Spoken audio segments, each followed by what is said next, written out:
Keep going. Tell that beautiful story. As I was saying, one of the boys from back in the day, and right now I'm currently living out in the States, out in Montana, but I'm back in town. You know, nothing I appreciate more than getting to hang out with my boys and spending some good time. So here I am on Block is Hot. I would like to put my 2 cents in to hear what the fuck's going on. Yes. Well, before we get...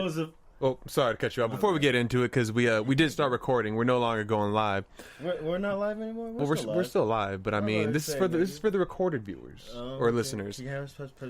So, as of right now, this is the Block is Hot podcast. I am your host, Famous Amos, aka an unidentified black male, aka your mother's last mistake, aka Pinky, aka that guy over there. Right next to me is my co-host. It's Tim Redhose, aka Tim the Hoon, a.k.a. Plato Got Stacks, a.k.a. Yo Mother's favorite brother, a.k.a. I had a really weird one last time. I don't remember it. Timosaurus Rex? No, I don't know. I think I ran out of AKAs. For those of you that can remember, please send us a DM on our Instagram at The Block is Hot Podcast, or you can reach out to us at Twitter at _The Block is Hot Podcast. Today on the Block is Hot podcast, episode, what was it? 22, 23? We're between 22 and 24. Those are good numbers. I don't think we have to like keep track anymore. I think we're past the point of keeping track.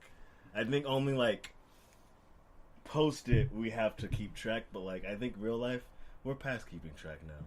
I'd say the real ones, you know, they've been keeping track. They know. Yeah, what's we're somewhere around 22 and 24. The fans keep track now. Yeah, the blockheads, all our blockheads out there. Blockheads unite.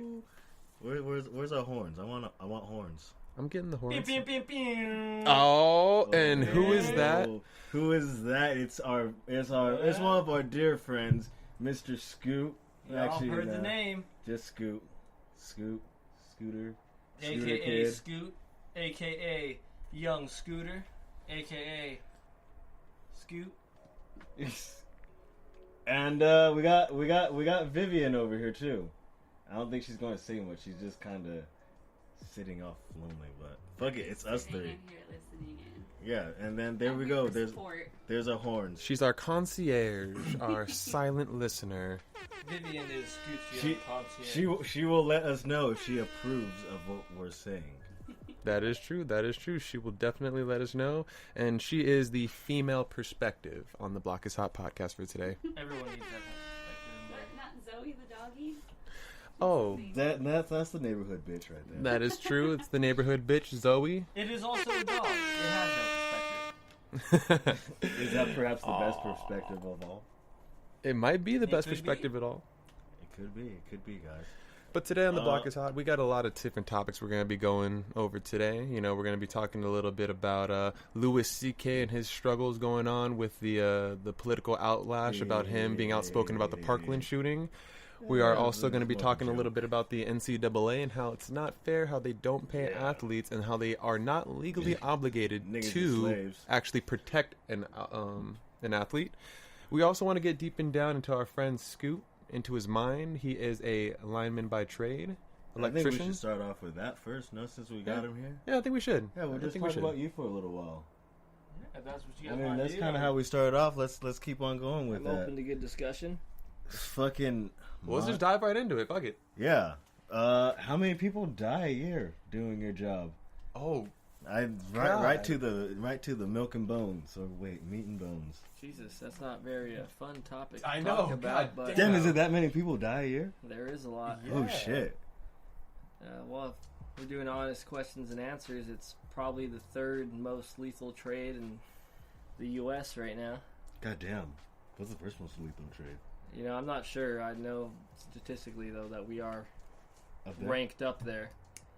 I do get a newsletter weekly through the Union Hall, and, you know, you do get the obituaries, and there are quite a bit. And yeah, it's pretty bad. I'm not going to lie about it. I mean, it's very dangerous. You hear a lot of fatalities and stuff, but, you know, you constantly get educated and all aspects of it, you know, and you know, and they do that so you stay educated and that you are well aware of the dangers in it, and you know, it's not to be feared. It's to be understood and respected. And respected, exactly. Like the ocean. Never fear it. Always respect it, and that's just the thing. You got to understand what you're working with, and just stay vigilant. And it goes with any trade, any construction trade. They say that statistically 90% of fatalities are human error, and it goes to do with complacency and getting comfortable with things, and it's taking shortcuts, because after you get complacent, take so many shortcuts, you get comfortable and you start forgetting why you did all these things to begin with. Yeah, that is a lot of voltage you're fucking with. It is. I feel like that's like up there on fears of like, for me it would be an unreasonable fear because I don't mess around with electricity a lot, but like it's like up there with like snipers.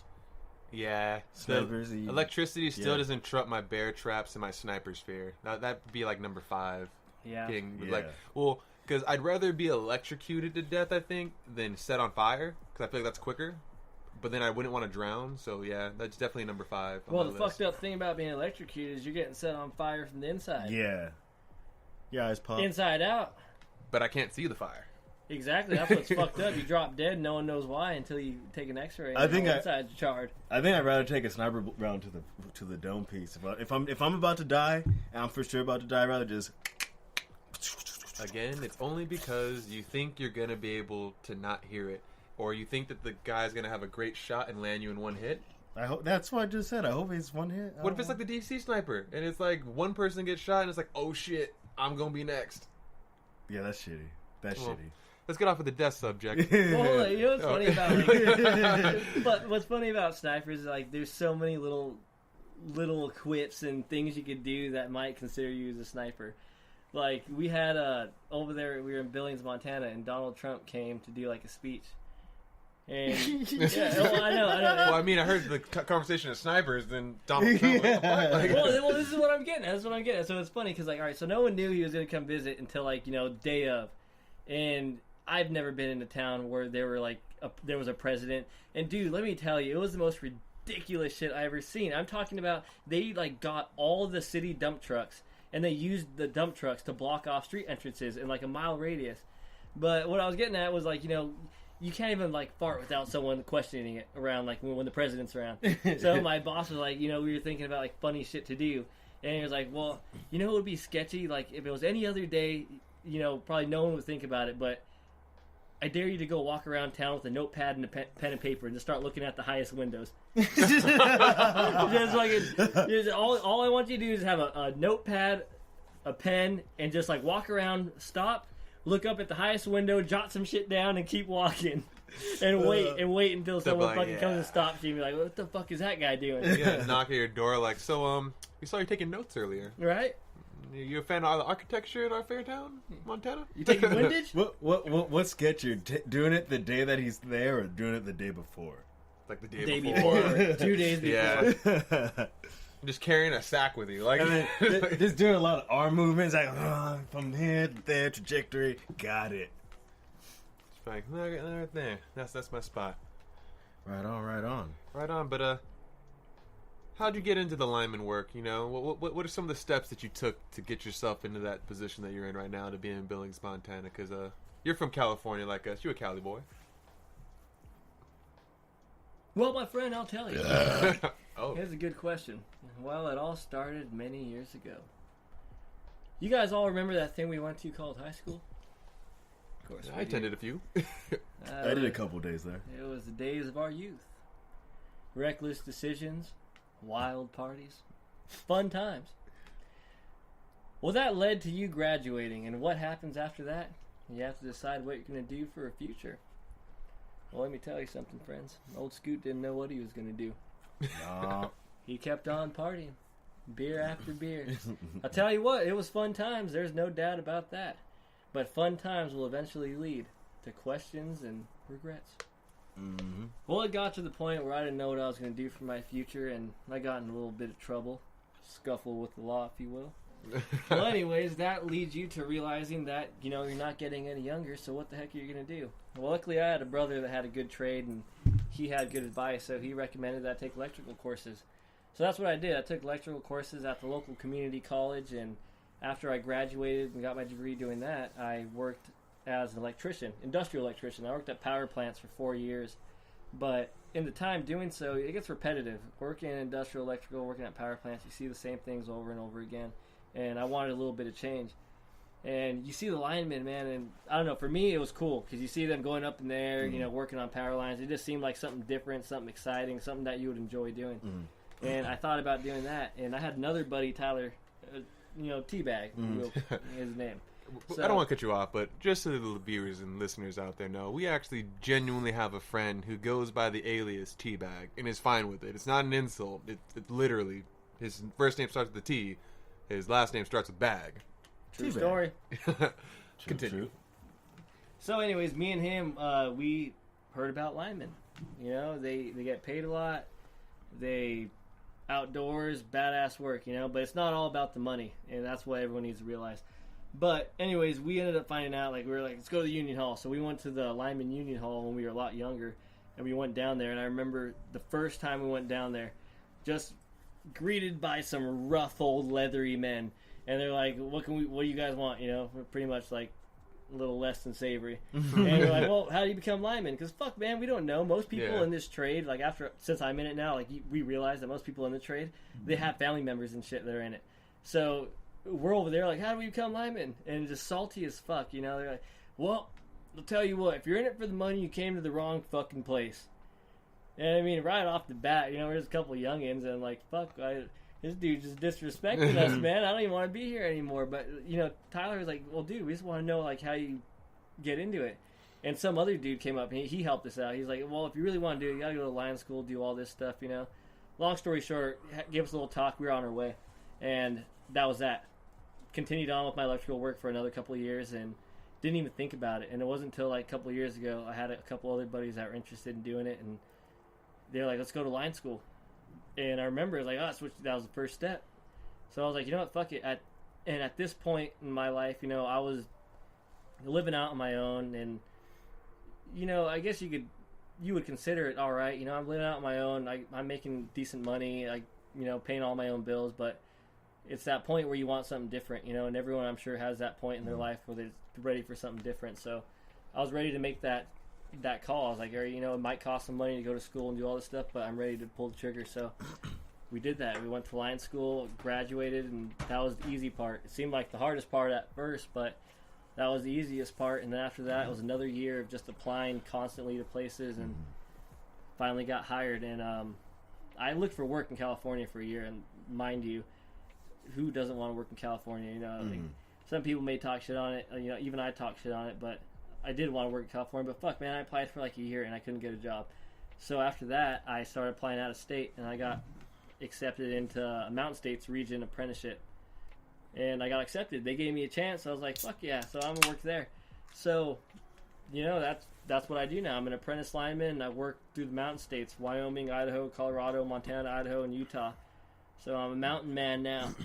Fucking driving the snow, set poles, and, you know, it's badass work. That sounds sketchy as fuck. Yeah, dude. Well, fuck, it is a little sketchy, but it's fucking cool, man, because you're outdoors. It's different. Tell you what, man. Change of scenery. There's no traffic. I'll give you that. There's no fucking traffic. Do you actually end up there in, like, the mountains and shit? Like, just, like, no man's land in the forests or whatever? Or, like... Well, Tim, I'll be honest with you. You do end up there, but I haven't yet. I've been doing underground. I'm what you call a dock crew. So I go to, like, you know, we have California Edison down here in SoCal. I'm sure a lot of people know about it. If you don't, then you're probably familiar with PG&E in California. And I'm what we call a dock crew, and we work through the power company. And, like, the Edison of Montana is Northwestern Power. So every morning I go to the Northwestern Energy. I get my work equipment, and I do underground. So pretty much we just hook up power to homes. And How do you get underground? We dig. Oh, you gotta dig holes. You fucking dig to go under. Goddamn, like, Tim. Yeah, oh no, I mean, like, what, sewer access or something like that, or like. Oh, well, this is a good conversation because I could give you all the lowdown about it. All right, so this is all right. So we're also gonna get on what chaps my ass now, because now working in the trade, I realize how much of a pain in the ass underground is. So some people, in different areas, they'll notice they have power lines outside their house. In more upscale areas, you'll notice there are no power lines, but you'll notice those little green boxes in front of your houses. Yes. The fucking transformers you have underground. Yeah. Well, anyways, fucking dude, underground sucks, man. It's fucking hard because, yeah, you gotta dig all that shit. And you do not know how much shit is underground in your front yard. You think it's just your yard and your sprinklers? Wrong. Dude, we have to get markers to know what's underground before we dig. And let me tell you, did you ever play Minesweeper? It looks like fucking Minesweeper. You got green flags for like sewer and water. You got red flags for electrical. You got yellow flags for gas. You got blue flags for clean water. You got orange flags for communication. And then you got white flags for like proposed construction. And dude, we have tractors to dig this shit out, but you can't even use the fucking tractors because there's so much shit you can't damage. You got to hand dig everything. Oh, because the tractors will go too deep and exactly. And even if you don't, exactly. I see. So you don't actually go underground. You just gotta dig trenches. Wait a minute. Do you like outsource? Like just hire some Mexicans? Pause. No, we are the outsource. We are the outsource. Wait, hold on. What is with you and saying pause over everything? I've been listening to way too much East Coast hip hop and podcasts. Is that an East Coast thing now? Yeah, pause. I've been saying dead ass and facts a lot too. Don't say dead ass. I don't like dead ass. Well, fuck Tim. Then take your Timbs off before you step in. B. Facts. These are Vans, but they look like sneakers. I understand. Water. Okay. But is that what that is? Okay. Yeah. But yeah, I've been doing a lot of underground, but I've got my 1,000 hours in, so I should be doing like. So something. Not actually, my bad. Not actually underground, but like digging trenches and shit like that. Or Tim, I don't know what your version of underground is, but when you bury something underground, I think it's underground. I'm saying underground. I mean, like, do you know how like there's like sewer access holes and shit like that? Electrical don't go in that. That's like sewers. I don't know. I was just wondering if maybe you went under there. I don't know. Oh, no, you're right. I'm sorry. I don't know what's going on. You're right. I shouldn't have been so fucking hasty. No. I'm sorry. I don't know anything about the job that you went to school and trained really hard to do. I'm sorry, Tim. You're right. No, sewer. All right, sewer access, water. That stuff's like 20. Okay. That's like it's down far as fuck. Okay, yeah, I get you. Our shit, we bury it and then it's just by itself. It's pretty much like sprinkler pipe. We lay PVC, like 2-inch PVC, and then we pull cable through that. Okay, I feel you. That's cool. Kind of got like tossed off. Did you hear about? Do you know about the whole shit? Like, do you enjoy Louis C.K.? No. Really? Well, I'll be honest with you, boys. I don't watch TV at all. You're not familiar with the comedian? I know who he is, but is that the dude that pisses on people? No. Masturbates. Oh, he jerks off on him. Yeah. I do remember no, he doesn't jerk off on him. Masturbating. He asked. Excuse me. They do it in front. He jerks off near them. Isn't that more polite though? That's the most polite. Fucking Sarah Silverman's down with it. Yeah. Really? She's down with it? You guys haven't heard her? She was like one of the ones who was in support. She's like, oh yeah, he's asked me to like if he could masturbate in front of me before. And, I'm not gonna put words in her mouth, but long story short, the lady said that she was down with it. Really? Like, yeah, there you fucking go. Like I think it's horrible that people like. I'm not gonna lie. I feel like if you're a comic, you're a sexual deviant. Yeah. Like to a degree. Like I mean, I'm just saying like.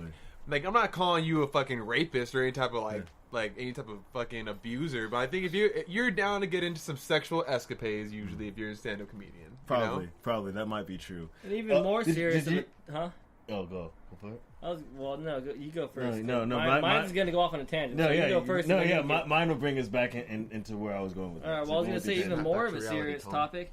Isn't it something that, realistically, that... A lot of comedians have a lot of mental problems, like to the point like depression, bipolar, and all that stuff. Yeah, that is true. It's very true.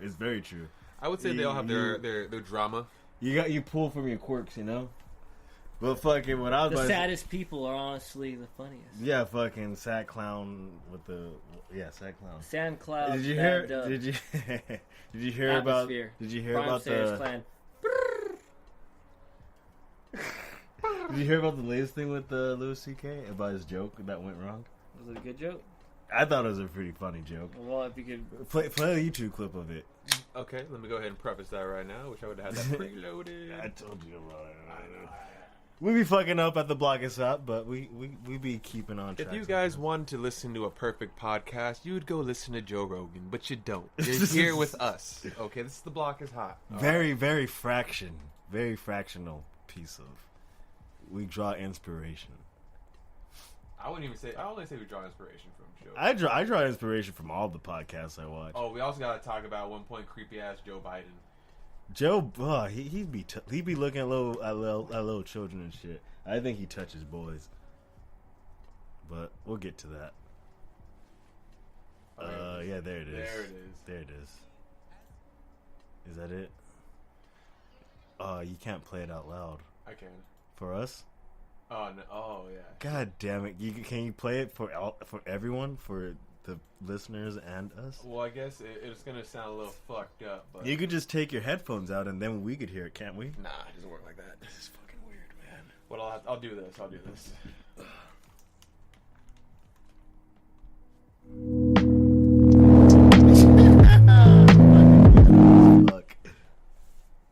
Young, you should be crazy. You should be unhinged. Not in a suit saying, I'm here to tell you.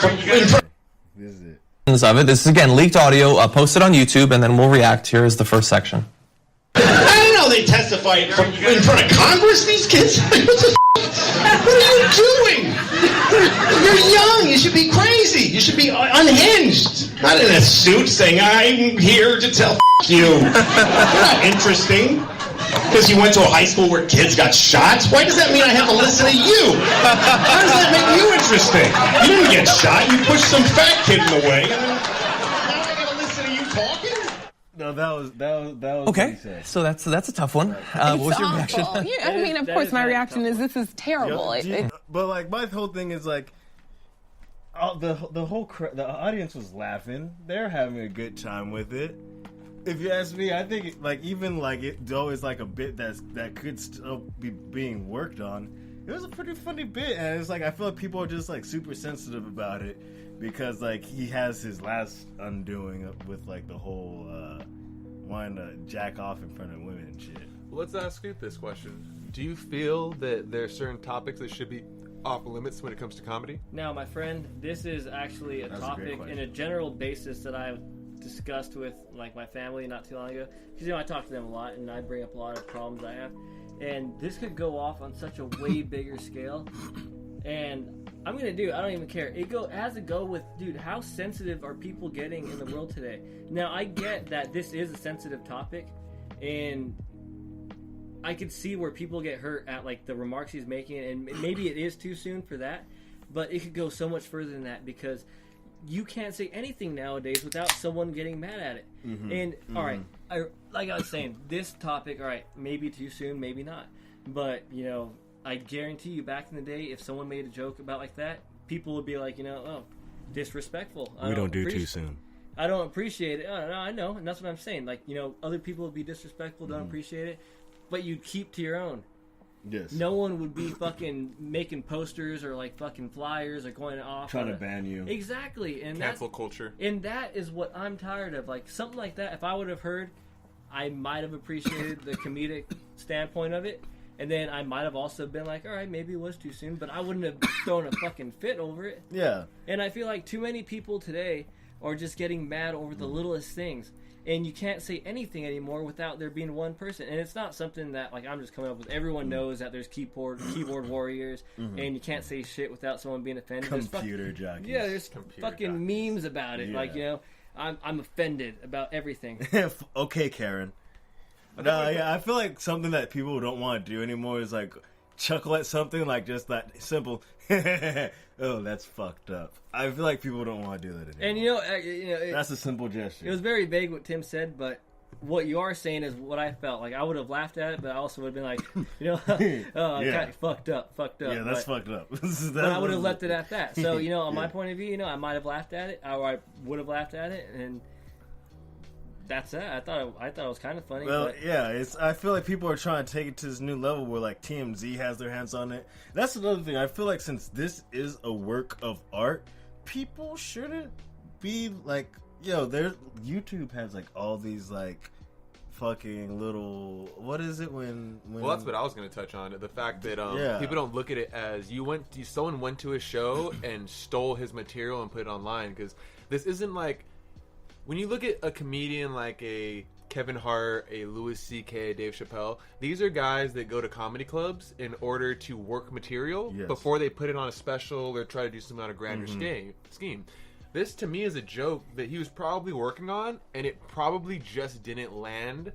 But if you listen to the video again, people were laughing about it. It was working. And I think with this cancel culture, it's truly making the human experience less of the human experience. You're afraid to express your own emotions and opinions because if it doesn't conform to the ideals of society and those status norms, you're going to be ostracized and you're going to be the one that's to pay the price, and you're going to be on the apology tour for the next like half a year. And I feel like we're getting the opposite. People are fucking not afraid to express their opinions. They're expressing dumbass opinions. It's only popular opinions. People, that is. You're right.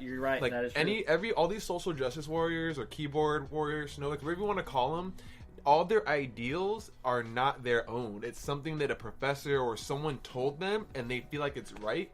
Sometimes it is, sometimes it's not. But I mean, it's if everyone's saying the same thing, it's like you're no longer really speaking your own mind. That's the reason why I feel like a lot of people are like have like this outrage towards it, because you have this thing like TMZ being the first to be like, hey, check what we got from fucking Louis C.K. saying this ridiculous shit about these kids, and then automatically they push that energy towards, well, whoever the fuck watched TMZ is fucking, I don't know, my mom watches TMZ. I'm not gonna lie. So all those people that are like, fucking get the manager, Karen, fucking are the ones getting this, and then they're the ones going on Twitter going like, this is a fucking outrage. This may be an unpopular opinion, and you guys can tell me how wrong I am, but in my opinion, in 2019, I think now TMZ is more legitimate than news sources of CNN and Fox and MSNBC, because all these other news sources,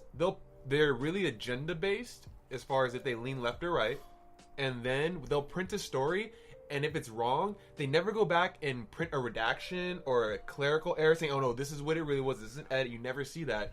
But at least with TMZ, if they report something, get it wrong, they're quick to jump on it and say, no, that was wrong, we're this and that. Even though it's all tabloid journalism and bullshit, like, at least when they put it out, they really fact check or try to get their sources a little bit right. Like, is that? Yeah, early 2011, 2009, I would be like, nah, TMZ's trash. But like, seeing how CNN and Fox and all these other corporations, it's like, they're so one way. Even if something is literally the opposite, they'll still like they'll hold to their guns.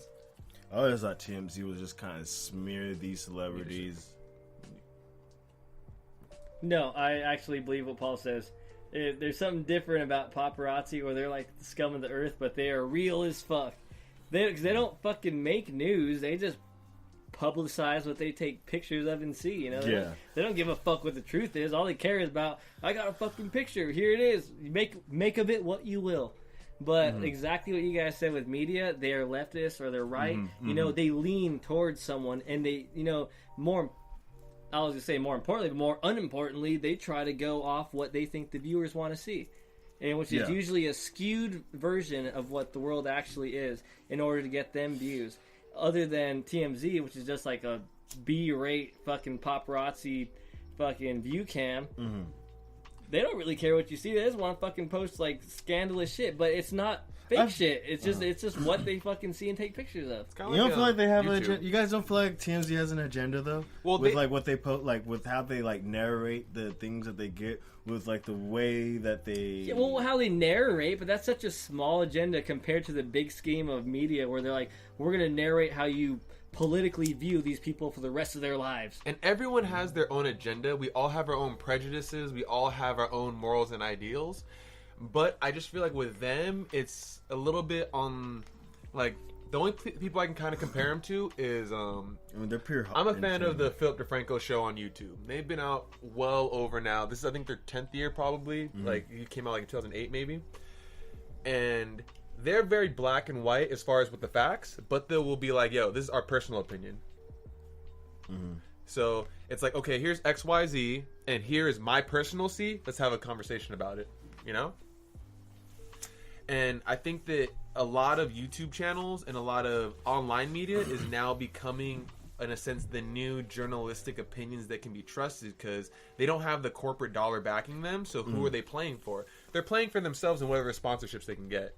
That's understandable. Bro, these fucking YouTube kids are making money. Bro, Huh? Oh, I wasn't doing that. No, okay.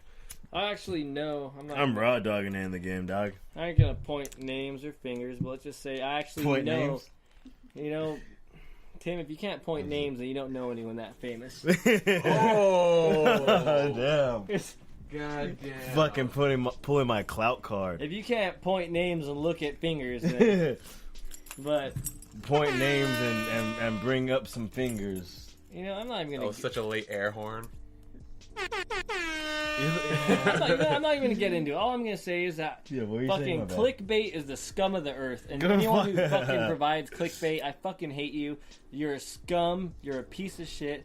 Clickbait sucks, and what's even worse is fucking. How about when you're like looking for a video on YouTube for the longest time, and then you finally think you found it because you just saw the thumbnail of exactly what you had in your mind when you're trying to reminisce on exactly what video clip you're thinking of. You click it, and what is worse than some motherfucker saying, "Hey, welcome to my news channel. Today we're gonna talk about." And this motherfucker has like 10 minutes of dialogue. 10 topics before he gets to the one at the very end. Yes! And then he never gets to the clip or the thumbnail that you saw. It was all a fucking lie. It was just a fucking charade just to get you on his channel. And nothing makes me hate someone more and never want to watch his channel again than being disrespected and lied to like fucking that. Rick rolled, No, bro. my issue, who does that a lot, and I'm sorry if I ever get the chance to go up on the Breakfast Club, which I probably won't.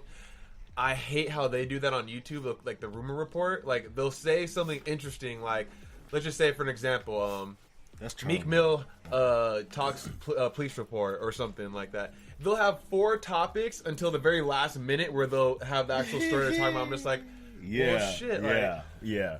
I hate when I do, like, even, like, meditation videos or any videos where it's like, oh, we're going to unlock the consciousness of, or the secret of self-consciousness.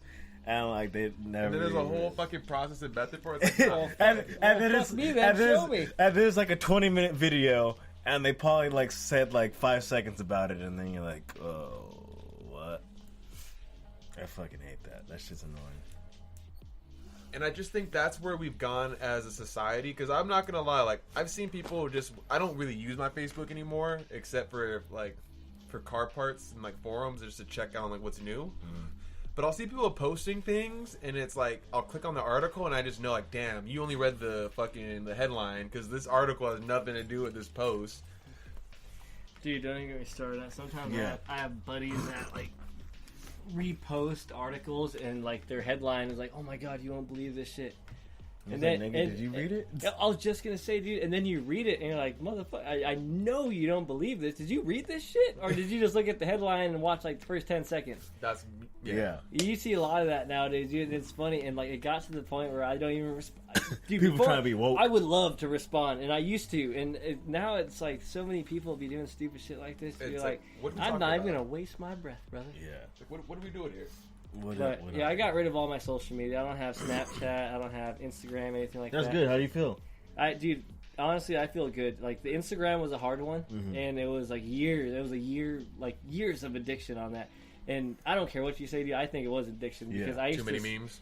Dude, memes are fucking hardcore, bro. Yes. And memes are just a small portion of it because I'm not gonna lie, dude. I'm still a meme addict, and I'll probably be for the rest of my life.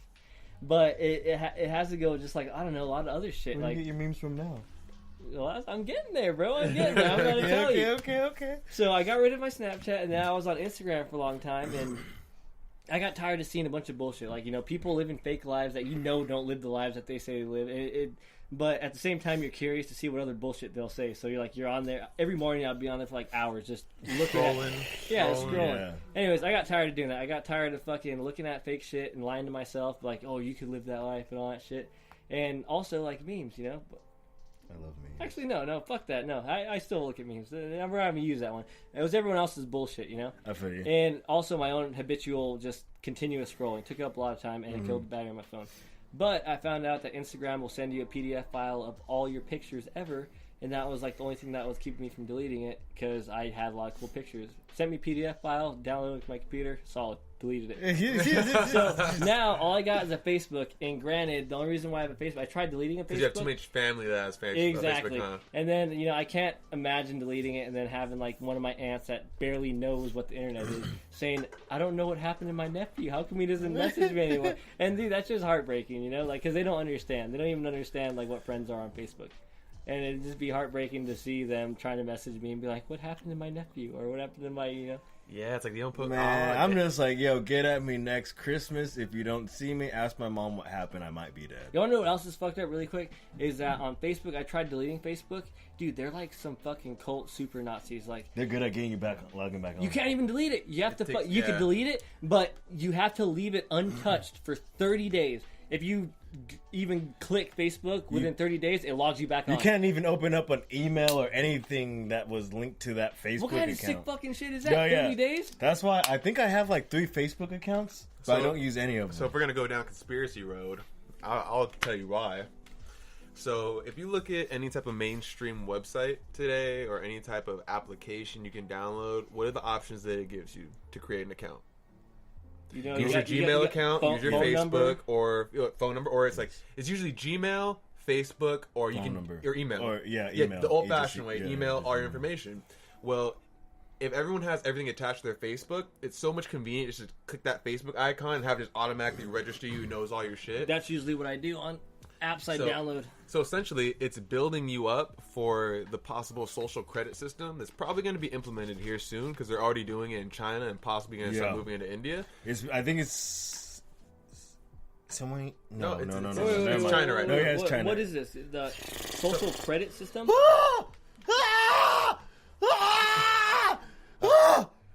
Calm down, Tim. Calm down. Well, it's horrible. We'll get him on board. Real yet. It's the block is hot. Oh no, it's real. It's real. It's coming. So essentially, hopefully it doesn't come. But what the credit system is basically social credit is basically like your credit system, where you get a credit score. I believe they start at 1,000. A social credit score. A social credit score. And let's just say this. You use fake numbers just to explain. Hold on. I'm sorry. I'm so far behind. Like, you're saying you get a social credit score, but how do you get the credit? Who's supplying the line of credit? So what happens is... That's because you opted. Let me just, I was going to explain how they do it in China. That's what I'm going to do. Yeah. So basically, in China, they have almost basically a cashless society where all their currency is done by phone transactions or cards. So that all is a digital footprint. So picture this as an example. We know smoking is bad for you. Okay. What does that cause? Higher health bills, higher risk for everything. It's bad for people around you. It's a social thing. It's a faux pas now. So they know debt's bad for you. No. If you buy cigarettes, it's going to register to your social credit, and now you're at 990 because you smoke cigarettes. It's like, okay, you're not doing things that are positive. It's negative. Let's just say now, after a year of social credit, you have a social credit of 650. Depending on what you're spending money on. Who you're hanging out with. Where you're going, where your food is. So if you have high bar tabs, say even you leave your trash out, say you take your trash cans out and you leave them there a day too much. There is a camera that's going to take a picture of this person left their trash out. That's how they get you. So let's just say this. It docks you again. We established now that it could take away your ability to buy train and plane tickets. Thanks for cutting me off, Tim. Yeah, go on, Paul. That's what I was going to say. Yeah. So basically, now that you're at a score of 650, without you knowing, you go to the plane or airport, or let's just say you're online, you're trying to get plane tickets to go somewhere. Even if it's just a state thing, not even international. Like, okay, I want to go to San Fran. Oh, I'm sorry, you don't have the social credit to go on a flight. And this is based on your environmental and personal health habits. Your social everything. Habits. You drive that nice Tacoma? That's not a hybrid. That's taking up extra gas. Oh no, that's not supposed to be one. Everything is. That's not supposed to be. You never know though. You never know how. Yeah, exactly. You don't know how they're going to. Now let's just say this. No. I know you guys are saying social credit, but realistically, it's like your hygiene habits and personal habits. Social credit. I know. In public. Yeah. Social credit is the term coined to that. But for people that don't know what social credit is, you could tell. We jaywalked 4 times today. If we were caught on camera, social credit. Social credit. Yeah. So personal habits. Yeah. That is fucking outrageous, and it makes so much sense. Then you get now, exactly. If everyone has a Facebook, and then there's community service and shit that you could do say you fall under a certain like social credit score, you could donate, or you could a kidney for like you can get money, or you could do other community service type things to raise it back up. But yeah, it will affect your buying plane tickets, train tickets, bus tickets, all that shit. Jesus fuck. Yeah, double check that shit. Of course. Remember last night I kept fucking up. That's crazy, but it just sounds like so fucking Yeah, California. and then exactly. It sounds very. But to get back on track, remember you said it's so hard to delete your Facebook. Facebook has your digital thumbprint on you so ingrained that they want it to be hard for you to delete it. Facebook might get your thumbprint soon because Facebook has every aspect. You could have that new camera portal now. You could open everything with your thumbprint these days. Anyone who doesn't believe it is in fucking denial. Because I know anyone who owns a computer and has Facebook has fucking Googled something, and then, the next day they're on Facebook, and guess what ad pops up on the side? Oh, I Googled a fucking cat bed the other day. Well, guess what's popping up? New cat beds, fucking all over the sidebars. What about that meme where like you're talking about something and then all of a sudden the ad, you're like, how did they hear me? Well, that's exactly what I was saying. It's fucking true. There's been times where I've been over at one of my buddies' house who has Alexa, and then we'll say something, and then we'll just notice like the Alexa like flashing over there in the corner, and then like sometimes they'll even say something, and we're like, no one said shit to you. Like, well, you're just care. She's listening. Yeah, she's listening as fuck. And like even like something else that happens is like, say you're at a party, and while you're at the party, you go on Instagram. Say somebody else is at that same party, and they go on Instagram. And you guys don't know each other, but then like the next day, say you guys met each other throughout that night, your Instagram will suggest them as a friend because during that moment that you both were on Instagram, it logged your GPS location as like, oh, both these people were at the same place last night. Let's suggest them as friends. And it's like that in the deepest level because the same thing that Tim said, like imagine you met someone at a party and you're like, can I get your number? And you get their number, you download it on your phone. Well, majority of people's Facebooks are linked to your contacts. So all of a sudden you download this new number in your phone, people you may know. And then it's this person whose number you download, like how the fuck do they know? In your contacts. Yeah, and then if you keep scrolling to the right, it's going to bring up other people that were there that person knows, and it's just like...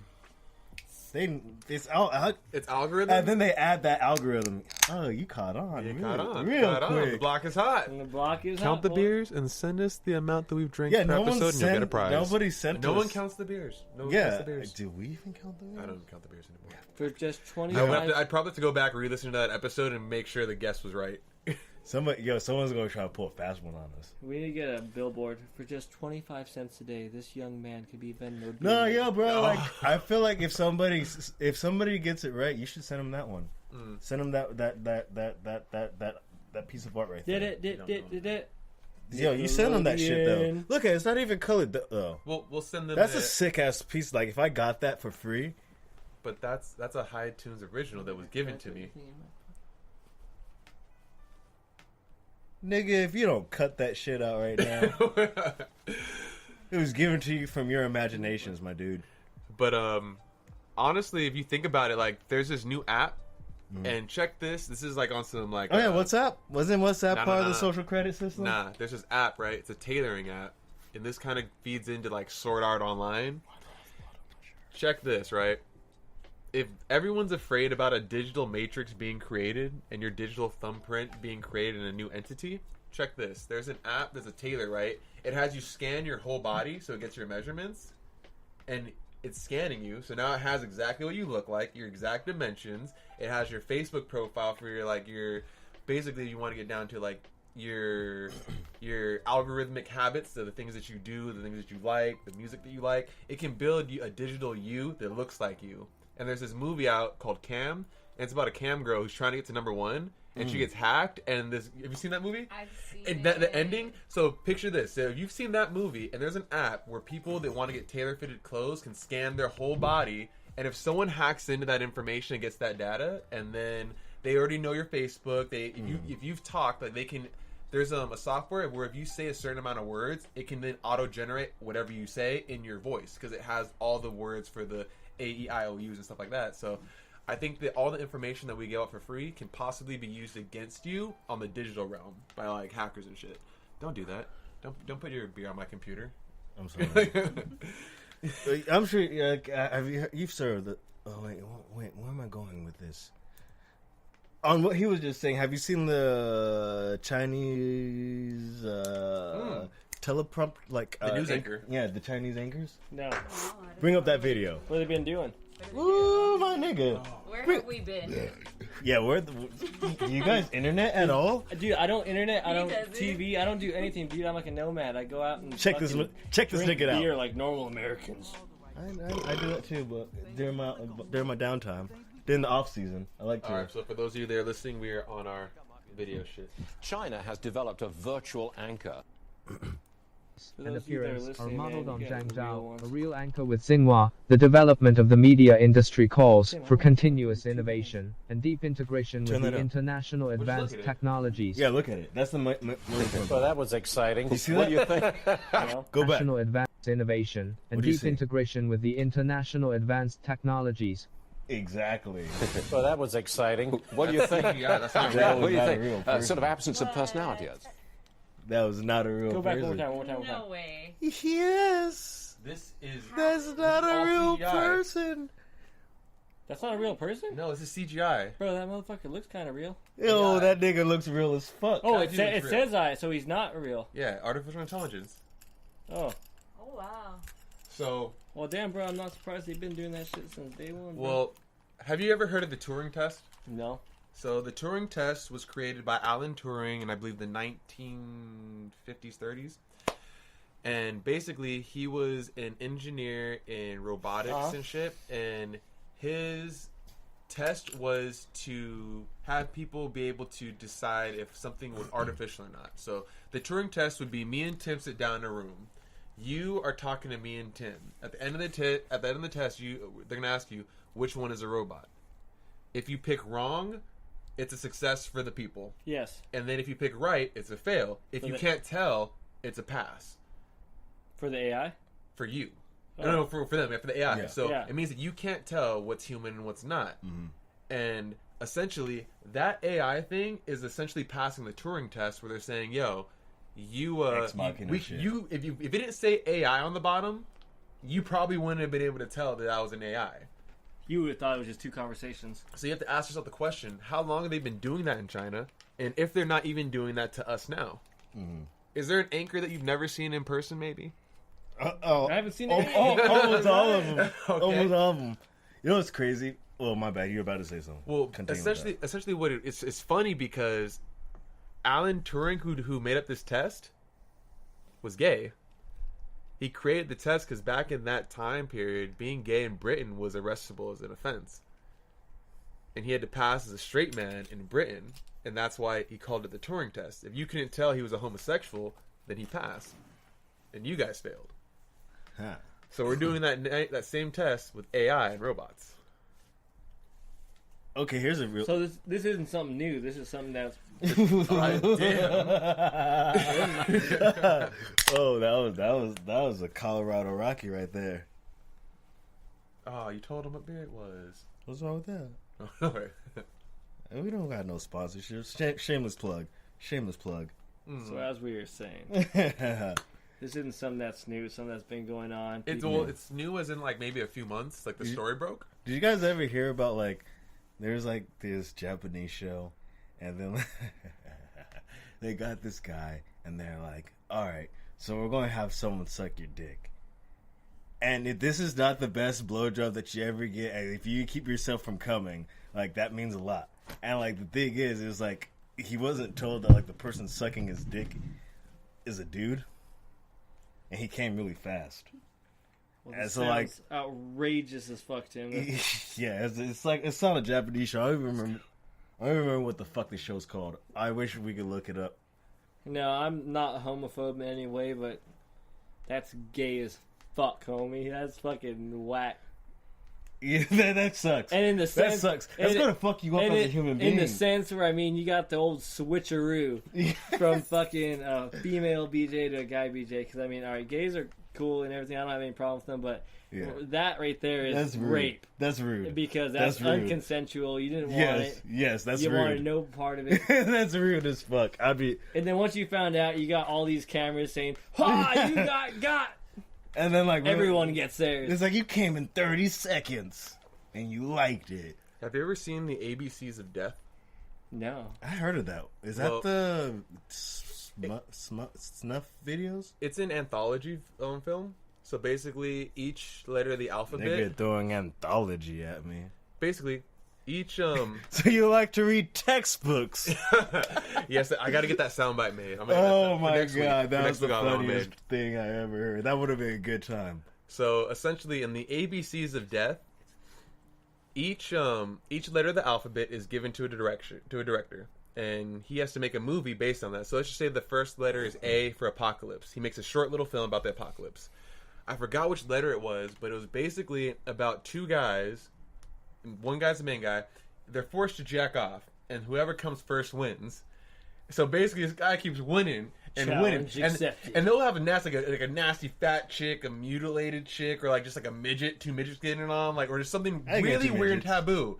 And then on the final one, they bring out a child and a man. My fucking god! And it's rude. Like the guy basically like chooses suicide over that. It's like, imagine being strapped to a chair and forced to beat off at the most perverse shit, and then they bring up like the child shit. It's just like, do you choose to beat off to stay alive, or just say fuck it? Like I don't think I could have a clearing conscience coming to anything with child pornography. I don't think I can get it up. Well, the guy that killed himself, very honorable. Yeah, very, very. That's what I thought too. I was like, you know what? Very honorable. Let that happen. Let that happen. That child still got touched though. It's an interesting segue. Not by the guy that killed himself, I'll tell you that much. He's still you know who needs to kill himself? R. Kelly. Speaking of which, it's an interesting segue into the That's art a little and mind rough. of That's Survivor. a little rough. He fucking forged Aaliyah's birth certificate and all that shit. Wait, whoa, what? Remember, like he forged his. All right, so how did he forge Aaliyah's birth certificate? Not her birth certificate. He forged court documents that said she was 18. No. How did he do that? He banging his daughter? No, in 1994. Who gave R. Kelly this legal power? Her parents and also who is R. Kelly? Is the question. Why does R. Kelly have legal power? That's the last nigga. Oh, there's so. I'm surprised you didn't know about this. I never heard about this. I never heard about this. Do you know? No, R. I mean, Kelly? I'm just sorry, but there's so many unresponsible people that I know that I would give legal power to. I just can't believe R. Kelly's out doing shit. He has all these videos. R. Kelly is wild. He runs around with like that like Lone Ranger mask on. If you remember, does he still run around with that? That's why 2002. That's when they had the trial. Excuse me, boys. Mm-hmm. Go urinate. Yeah, that's what I'm gonna do. I'm gonna urinate. So, urinating. Vivian, you can partake in this conversation. I'm sure you remember this too, maybe. In 2002, do you remember the trials of R. Kelly? I heard about Weren't it. you a He got child? away with it. Because I know you are a bit younger than us, so I'm not sure if you How remember. old are you again? Aren't you young? 23. Oh God! So you probably don't honestly remember the trial in 2003. Wait, what year were you born? 96. Yeah, she doesn't know. So yeah, so you don't remember the. she was like 5 or 6 when that happened. So then let's put you up on game. In '94, R. Kelly had Aaliyah's had her documents forged for a marriage certificate saying she was 18 and he was like 27.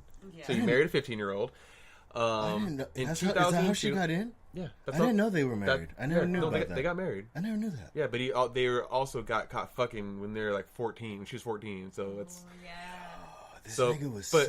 But check this. In 2002, I didn't know the perversion went that deep. No, you did. You had to have. I didn't know he had it. I didn't know he was. I never knew about the Aaliyah shit. We were talking about this earlier at Dominic's because he was the guy that people knew that he would be hanging out at the mall. He'd be hanging out high schools. Jerry Epstein, bro. So imagine this. In 2002, this is when I remember I was in 6th grade, I think, going into 7th grade because Dave Chappelle did a skit about it in 2003. Yeah, I remember that. So basically, this dude gets caught up in court. He's on video peeing in a girl's mouth, underage, and they basically paid her off because she never testified in court. So that's how they couldn't accurately say if it was her or wasn't her because she never testified. he went from 2002 till now with people knowing he's nasty, all these stories coming out, all these artists doing things, like, and still reigned free. Like, he wasn't on Michael Jackson shit. Like, it was like, okay, he pees on people, but everyone's still... That's horrible. That's a horrible thing. And I'll admit, he did drop The Chocolate Factory, which is a fire album. I can separate the man from the art. The art is fire. I still fuck with Michael Jackson's music. He dropped Trapped in the Closet, which in my opinion is hands down the greatest opera ever written. That's just me because I love hip-hop. Have you listened to other operas, though? Yes. Okay. But the question isn't for me, it's for Vivian. My bad. I'm getting distracted. I'm getting a little drunk How now. do you think he was able to survive this long? Because you didn't know about this stuff that we're talking about, but I've known. I've always thought R. Kelly's nasty. Money, good lawyers, credit because he made really good music. So rather than looking at, oh, this man's a fucking freak and all this stuff, who cares? He makes good money. He makes good music. Oh my goodness, sorry. But I'll ask Scoot the same question. Now, I just told her about the crimes of R. Kelly. He peed on a girl, married Aaliyah at when she was 15, forged her documents to get to be 18. Peed on a girl in 2002, got caught on, went to trial, but it was dismissed. He got acquitted because he paid the chick off and she never testified. How do you think he was able to survive from 2002 till now? And I admitted that The Chocolate Factory, to me, is a great album. It's fire. Step in the Name of Love, Ignition Remix, Ignition, Dream Girl, like classics. And then he dropped Trapped in the Closet, one of the greatest operas, in my opinion, ever written, because that is indeed an opera. It's all singing. How was he able... Because, I mean, I knew it was nasty, and I always said, like, R. Kelly's nasty, but at the same time, like, I still had his music. How was he able to stay alive so long? Like, stay relevant. Even in the Me Too era now. Like, he still was, like, popping for the past, like, 2 years. Who? R. Kelly, even doing... What the fuck? What the fuck has he been doing? Well, dude, realistically, man, like, I'm not... One more? I'm not a fan of him, but it's crazy, dude. Like, cause just like what you're saying, you're gonna have to go to the... I'm not a fan of R. Kelly at all. But Vivian here, I'm not saying she's a fan either, but she has a better understanding of his pinnacle and heydays, and she was telling me, like, oh yeah, during all that time was like when this record came out and it was a hit, and this record came out and it was a hit. I didn't know when his hit records came out, and she was telling me that, yeah, during, like, when all that shit was happening were his heydays. Yeah. And dude, I always wondered the same thing. It's like, how, when all this shit is going down, are you peaking? He never went down. It wasn't like, oh no, people aren't fucking with it. No, he was selling out tours. That's what I'm saying. Like, maybe like in a time of like amazing distress, when you're getting out of it, and you could see, like, like, I don't know, man, like you fucking rob a bank, you're fucking freaking out, but all of a sudden they arrest like the wrong person and they say, we got the fucking bank robber. You get a high off that. Exactly, you get a fucking high. And what do you do when you get a high? You party, you wild out, you make a new banger. Yeah. And R. Kelly just made bangers. And dude, but what about Michael Jackson? We're not there yet. Hold on, we're not there. I'm in for trouble. And beyond that, our other buddy, I had another buddy who, this isn't my quote, but another buddy proved a good fucking point, dude. Like, R. Kelly in his heyday, when he was getting all these accusations, he's making bangers, but you start looking real close, dude, these bangers sound like he's rapping about the shit he's getting away with. Trapped in the closet? I'm trapped in the closet. Is he talking about something deeper, bro? Or is it... Oh, you're right. He's probably trapped in the closet of a young girl. Is there a bitch trapped in the closet, bro? Is there a young lady trapped in the closet? I don't think so. I don't think about that. You don't know? You don't know. You don't think so, but you don't know. I hope it's not that dark. We hope it's not. Did you hear about the clip of him talking about how he wanted to marry his mom when he was a kid? Jesus Christ, no, I didn't. That's weird. Yeah, that's a weird motherfucker. But just to put him on the same list as like a Michael Jackson. Like, Michael Jackson had his accusations. We then found out that a lot of the kids were lying. Their parents coerced them into saying those statements. But even still, he had a hard time. That's what I'm saying. Like, R. Kelly, he didn't have the... Michael Jackson had a very rough... And Michael Jackson was already at the ending of his career when that stuff was happening. He was still very weird. Compare the two, though. Like, you had Michael Jackson, who was forever clowned, and then you had R. Kelly, who just had a few summers of the Boondocks making a joke, and then Dave Chappelle doing "I'll do the piss on you" in the courtroom scene thing. Like, That's what I'm saying. Do we really know? For R. Kelly, it's taking a long time for it. R. Kelly's upbringing was like he was sexually abused. No, yeah, like R. Kelly's. Jesus Christ, I didn't know that. Well, not by men though, by women. A lot of artists in general, like. Well, I don't know. It takes. Well, hold on. We can get off R. Kelly for a little bit. Yeah. How do you even feel about that? Because when you picture it, like, I remember hearing stories about kids in Lorbeer, like, saying how they had already lost their virginity. Oh, dude, I don't want to talk about this. This is like a weird. No. I know people and like I have confirmation. Well, hold on. We're not. I know people too. Like, but we're talking about men. Fucking angry. We're just talking about men. Fucking. I want to talk about it. I'm sorry. I'm being insensitive. Yeah, let's. Yeah, I'm a little bitch right now. I don't know. It's just we're talking about the men, and that's what I'm saying. I was hearing people of them saying how they lost their virginity to babysitters, or they lost their virginity to like just older chicks. Like you're in middle school, 7th grade, and you're losing your chick to like a junior in high school or something, and it's like, okay, yeah, you're within the same age, but are you really at that age where you're ready? Really, when you're in middle school, you're like 11. Really quick though, the one thing I want to separate right now. A lot of times when you hear a young male saying it at like an oddly weird age, it's bullshit. But the thing is, when you hear a female saying that shit, we're not talking about females. We're not talking about male. Again, we're not talking about females. We know that females is a different type of thing. We're talking about. That's what I want to hear what Paul says. Okay, excuse me. I'm sorry. Excuse me. You guys don't have to jump me. I'm just saying it's a different. We're not jumping on you because we already know there's a double standard between men, and we're not going to ignore that. Well, no, it's not a double. It's like when young girls say it, it's because they're being. I know that's a whole different. That's why we protect women. We're not saying anything bad about that. What we're saying is. When you hear a young girl saying how they're, it's like, okay, you're kind of like, whoa. But when you hear the dudes talking about how they got, like, it goes on. It's like, you think, like, oh. You take it as bullshit. It's like, no, you don't take it as bullshit. Let me finish my statement. Paul, finish. We're saying as, no, dude, you were raped. But in our man culture, if you get laid at a very young age, it's high fives all around the locker room. It's high fives everywhere. But no one ever stopped to think about it. Like, no, wait a minute, your babysitter? Like, you had sex with your babysitter? Like, no, that's rape. Like it doesn't just because you may have liked it doesn't mean that it wasn't you weren't being abused.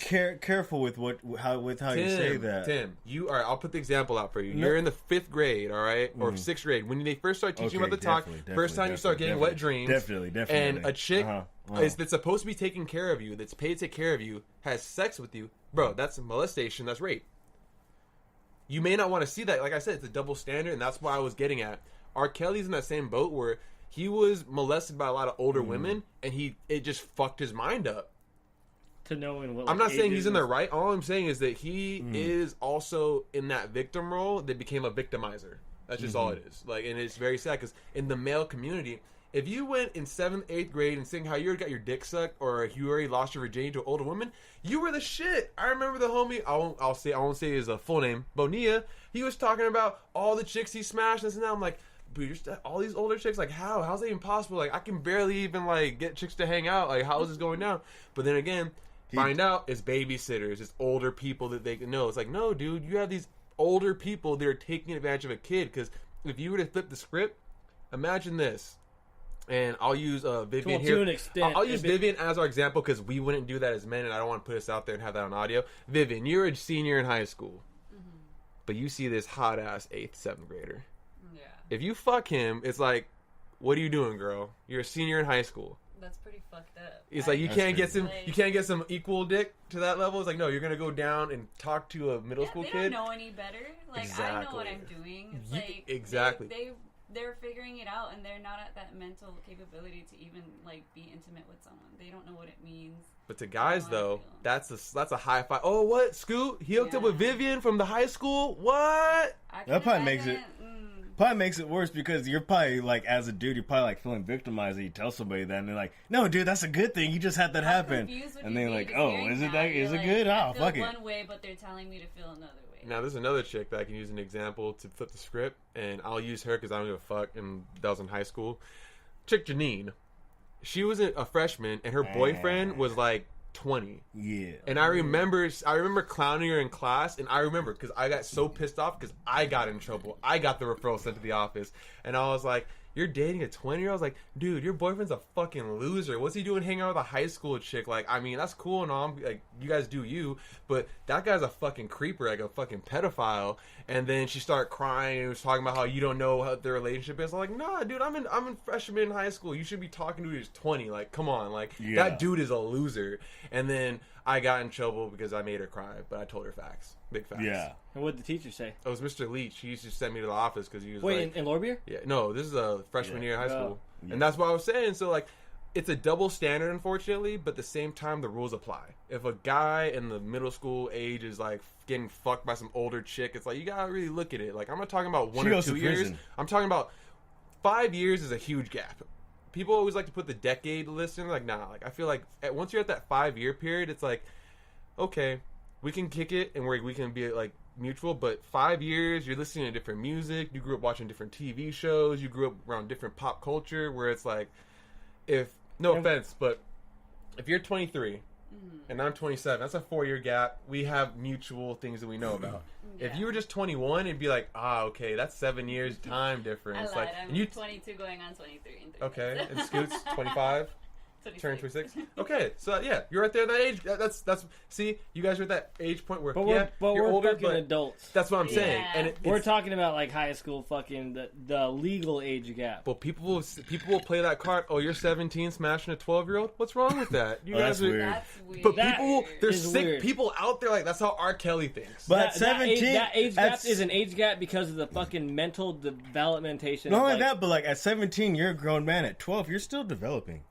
You're fucking you have so much to go after 12. You're actually barely 12. Fucking there. You barely start developing. Yeah, you barely got a hair on your ball. Now check out then people also will compare it back. But then to if you're 17, times. you're low-key like that's like when you're starting to hit those peaks as a male. That's where you got 4 hairs on your ball. That's where you're like a monster. The hormones are raging. Once you have your first blood, confused. You're a woman, and then once you got some hair on your nuts, you're a man. Once you get that first pubes, that's how it used to be back in ancient cultures. Yeah, ancient culture. We're talking about 1923. Hey, in 1923, and today it's still legal in Atlanta, I think, to smash at 16. Hey, in Montana, legal consent at 16. Oh, that's so honestly, like that's something I feel like in America we have to. Hey, I get older, but they stay the same age. Yeah, I feel like in America, check the thing. I feel like in America we all the states have to get on board. Cool. With like the same age because it fucks people. I feel like it gives too much leniency, especially to old weird people who shouldn't be doing like that imagine like being in those states, and that's just a regular thing. Exactly. Like you have predators. I feel like you have predators living in those states because they know it's legal, and it's like, oh well, in their sick mind, it's not 18. So they're getting off, but it's just like, what can you do? Because the law isn't there to like back it up. It's really not. That's like that blows my mind to this day. But then what's even weirder is there's people that live in those states and they still go after 12 and 14-year-olds. I don't know, man. I don't know that mind. That's a weird mind. This got off such a weird tangent. But hey, again, this is the Block is Hot podcast. The Block is Hot. Again, get at us at Instagram and let us know how you feel. Let us know how weird this episode was. Is this it? Is this the end of the episode? No, I just gotta let them know. The Block is Hot podcast. Gotta keep putting that plug in. Shameless plug. Oh, are we switching subjects? I was looking trying to switch subjects. The Block is Hot. I think we're beating this with the dead stick. No, that said that wrong. I'm beating a dead horse with a stick. For some reason, don't poke a horse with a fucking shillelagh. Don't check a horse's mouth. Don't piss in a pot you can't throw out yourself. True. Wait, why? Because if I can't throw it at myself, that means hopefully no one else could throw it. So that means no one's going to get a piss pot on them. No, I don't know, man. I love old times. But that kind of sucks because if no one could toss the pot, that means that pot is never going to empty, and my piss is just going to forever ferment. I like that. I like that word. I feel like that's a nice word. Kombucha, except with piss. Some fucking pissy kombucha. Smelly bum piss. Ooh. Some bum soup. Oh my goodness. Bum soup Sundays. Bum soup Sundays. That's one for the books. I don't want that. I feel for the homeless. That shit sucks. Well, I know you guys may not be as intrigued with this as I am, but I gotta let my viewers know for the block is hot. Can I talk about your homo deuces? No, not homo deuces. I'm talking about the NCAA. Oh shit! These niggas is slaves, my dude. Next topic. These niggas is slaves, my dude. So check this. Y'all know that basically slavery's supposed to be illegal, hold right? on. You guys have to bring me up to date on this one because I don't know about it. So basically, brush over it. You're good with like the full. I'm only good at summarizing shit and like ripping on shit. You're better at like telling the full spectrum of the story. I don't have details. Well, we all know in this room that big picture guy. When you go to an academic university, all you can get is an either academic or athletic scholarship. Mm-hmm. Now, for one example, if you are on an academic scholarship, you can create a business and an empire and make money while still attending the university. If you're an athletic, you can't create Wait, what was the one just before that? I thought you said I thought I said academic. Oh, academic. Okay. If you're an athlete, you can't create your type of own influencer brand or product. You know, like you can't make money. You can't make money. Yeah, exactly. In college. Exactly, because they have the whole amateur and professional status XYZ. That sucks. You can't even get sponsorship. No. That should be as your own entity because if you're a child, you could have sponsorships. Now check this. The NCAA That's is not legally required to keep you safe as an athlete. Even though that's what they were first started up as. Yep. So basically, if you're an athlete and you suffer a stroke, heat stroke because they're abusing you, doing X, Y, Z, this, that, and the third. Physical abuse from your coach, anything like that. You can basically die, and they will be in court saying, we're not legally obligated to keep the player safe. Yeah. So my thing is this. If they're not legally obligated to keep the players safe, then the players need to have some type of compensation because for serious sports, like let's just say soccer, basketball, and football, mainly just football and soccer, you have a higher potential chance of injuring yourself and take you out of the opportunity to get the money to go into the professional league. Soccer? So you're telling me at a college level... If you take a bad slide tackle in soccer, you can fuck your day up. So you're telling me in a college level they don't have any type of insurance to protect them? No. No insurance. So if you get a life... So what are they going off of? Their parent insurance? Like their own insurance? Yeah, parents' insurance, government, whatever it is. So if you're running back... Most people... all while they're making millions in endorsements through the college. Not their money. They're making... Colleges are making billions. So check this. The colleges altogether are making billions. They're racking up billions.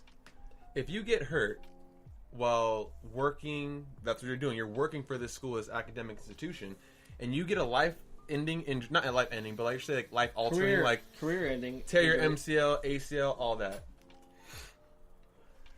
Basically, they're not responsible for you after the fact, and then they get rid of your scholarship. You no longer have the chance to get the big bucks in the league. Everything you do now, you forfeit your future, basically. Yeah. And in the league, because you're making them money.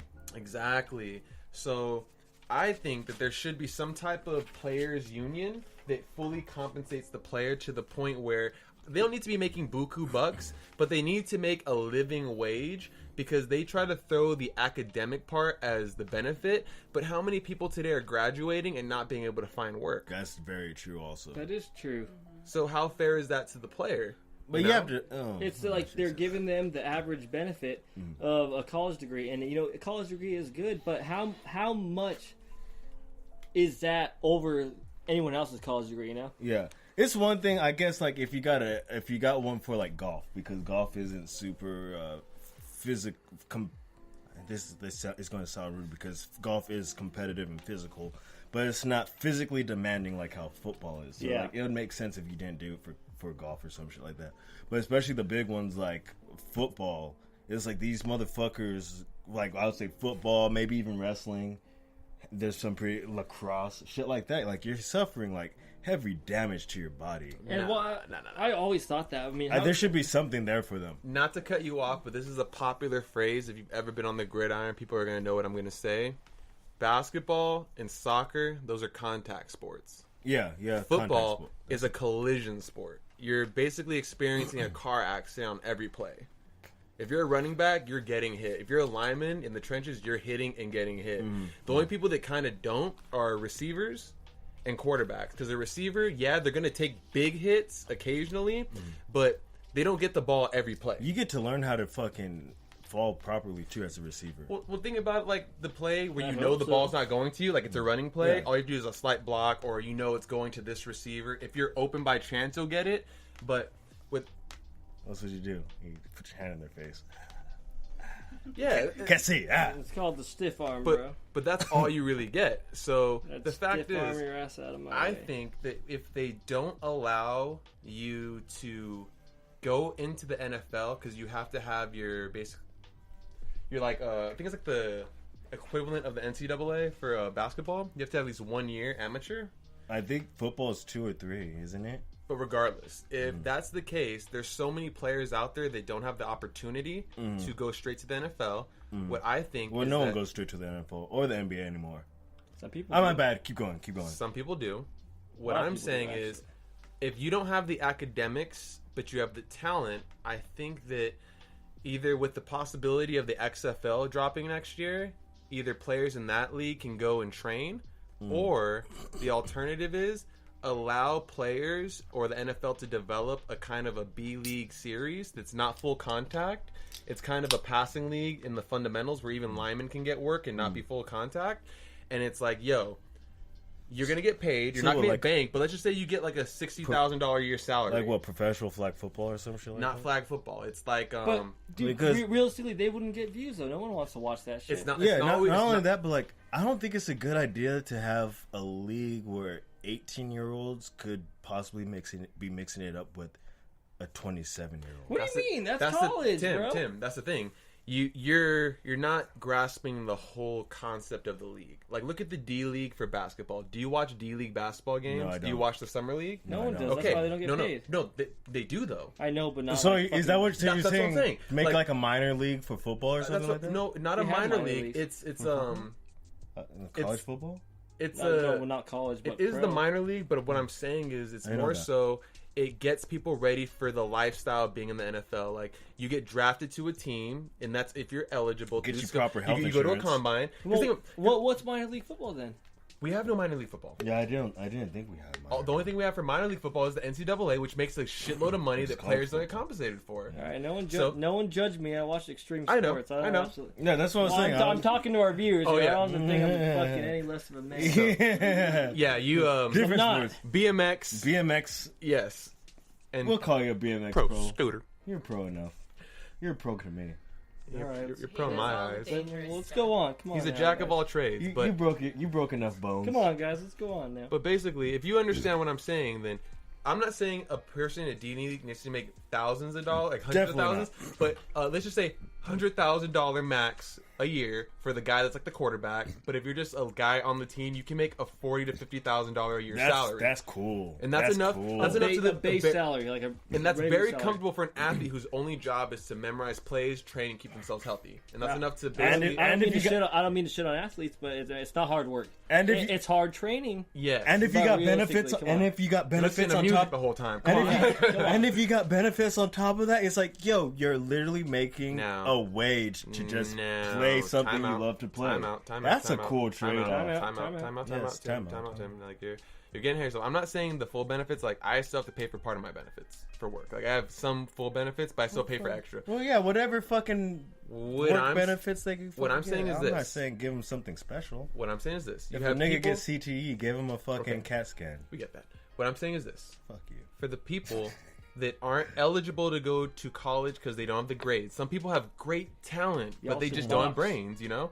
I think those guys should have the opportunity to play a sport that they love, because we all know that football football is the only sport that you can play. Football is the only sport that you cannot play after you graduate. I think Tim and Paul have always wanted to box, and they should box right now. No, we have a samurai katana fight to the death in 15 years. I already told this nigga I'm just going to beat his ass every day. All right. So then once he slices me down with a sword, because he's Hold on. Let me talk to the fans. He's trained swordsman. I've never trained with a sword, but I'll box the fuck out this nigga. All right, I'll tell you this. This is true. They do have a fight to the death in 15 years. But they've been saying 15 years for like 5 years, so shouldn't it be like 10 years by now? No, it started out as 25 years. Yeah. Actually, no. I'm not gonna lie. I think we're supposed to do it by the time we're 40. Yeah. I think that was the agreement. Because we came up with it when we were 15. That's my bad. Maybe I didn't know the contract. But anyways, no, it's happening. My idea is I'm just going to box the fuck out this nigga every day for the next 15 years. And then on our final day where we're supposed to get the sword fight, I'm just going to scope him. I still have the katana you gave me, Paul.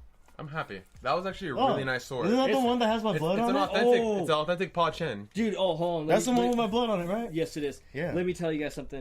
All right, so one of my foremans at work, I went to his dad's house, and his dad actually happens to be the regional manager of our whole Touch company. my leg again, boy. I'll pop. Oh, that's a firm grasp. Cheers, gentlemen. Cheers. Yeah, I'm sorry. That was a firm grasp. This is Scoot on the podcast. Firmly grasp it. And I'm just fucking stoked to be here. I wish a woman would have jerk. No, bad. Oh my god, if you're asking if a woman would... Yo, she needs to firmly grasp it is all I'm saying. All right, we're going to go past that. I'm going to finish what I was saying. Anyways, I went to my foreman's dad's house. Long story short, he has a man cave, bro. It's like a fucking Fort Knox. You need a key to get out the house. And I'm not even lying about that. He has a deadbolt on the inside of the house. I've thought about that. If someone breaks in, you got to have a key to get out. So if you break in, you got to go out through the window because you're not getting out through the doors. That's pretty cool. Anyways, I bet he has lots of guns. Oh my god. He sounds like somebody that has lots of guns and wants a burglar to be trapped in the house with them. It's like Fort Knox. He has aggression that he's waiting to take out on someone. But, you know, for friends that know me, I love like war history. I mean, I'm not a fan of war or anything like that, but I love reading up on World War II. So you fuck with the war? I like reading about war history. I mean, because the older wars, I mean, you don't get stories like that nowadays. Like just like battles, Medal of Honor. Yeah, it's all drones now. Yeah, but anyways, I was at my boss's dad's house, and on the wall he had a gun and a samurai sword, and I had asked like where'd that come from. His dad's brother, my boss's great uncle, was an officer in World War II. Killed I'm not saying that I'm like happy about all this and anything. What I'm saying is he killed a Japanese general. Yeah, fuck them niggas. Yeah. Anyways, he took his sword. He get to keep. Well, officers were allowed to. The enlisted men weren't allowed to keep souvenirs like that, like the movies say back then. But he was an officer, so he was allowed to keep his sword and his gun. So that sword and that gun came from a Japanese general that he killed, and it was on his wall. And I asked my boss's dad, may I see? He's like, oh, absolutely. I got to take it down off the wall, dude. Pull the sword out of its sheath, read the inscriptions on the hilt, and all that stuff. And it was a surreal experience, bro. And like, that's an honor. I was amazed. I don't even think like he just thought it was nothing. He's like, you mind if I ask you like, why are you so amazed by this and all that? I was like, I don't know, man. It's just like fucking history. It's like you don't know the story behind it. That's like, cool. Yeah, and it was amazing, bro. I got to take the sword out, like feel it. The edge was razor sharp. The fucking manta ray grip was, was wearing, but it was just incredible. Did you ever hear the story about the guy in World War II who has the last confirmed kills with a bow and arrow? Oh, it's a British dude. It's a British dude. He went in with not the last, the only one who had a confirmed kill. He's the last person to have confirmed kills with bow and arrows. Yeah, and the only one in World War II. It was a British. Yeah, exactly. Only one in World War II, but the last person in all wars. And on D-Day, he stormed the beaches of Normandy playing the bagpipe.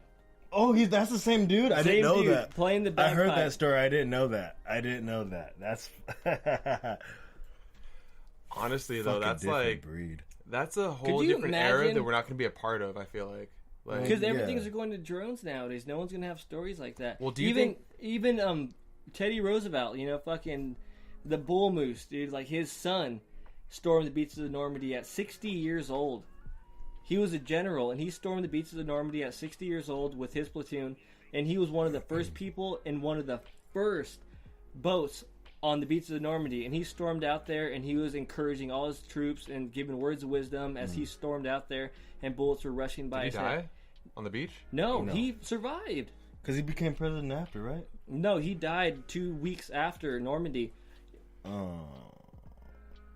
It was from a stroke or old age or something. Well, he's 60 years old, probably, so it's probably hard to take that type of adrenaline. It was a stroke or old age. But Teddy Roosevelt Jr., and I actually saw his grave. About that action. I actually saw his grave when I went to France, and I went to Normandy, they buried him over there? The graveyard for all the soldiers in Normandy. I saw his grave over there. Damn, that's crazy. Yeah, they buried him over there. Like, do you think any of the generals today take like an AK from an ISIS leader or something like that? Or no. Like that's what I'm saying. Like that ideal they is gone. See conflict like that. For me, I feel like that's part of what's wrong with our political system is that like none of our presidents are down to fucking go fight or even mix it up a little bit. You know, none of our generals are mixing it up. I feel like that's what like kind of like brought like. So even though this isn't a popular opinion, I will say I do admire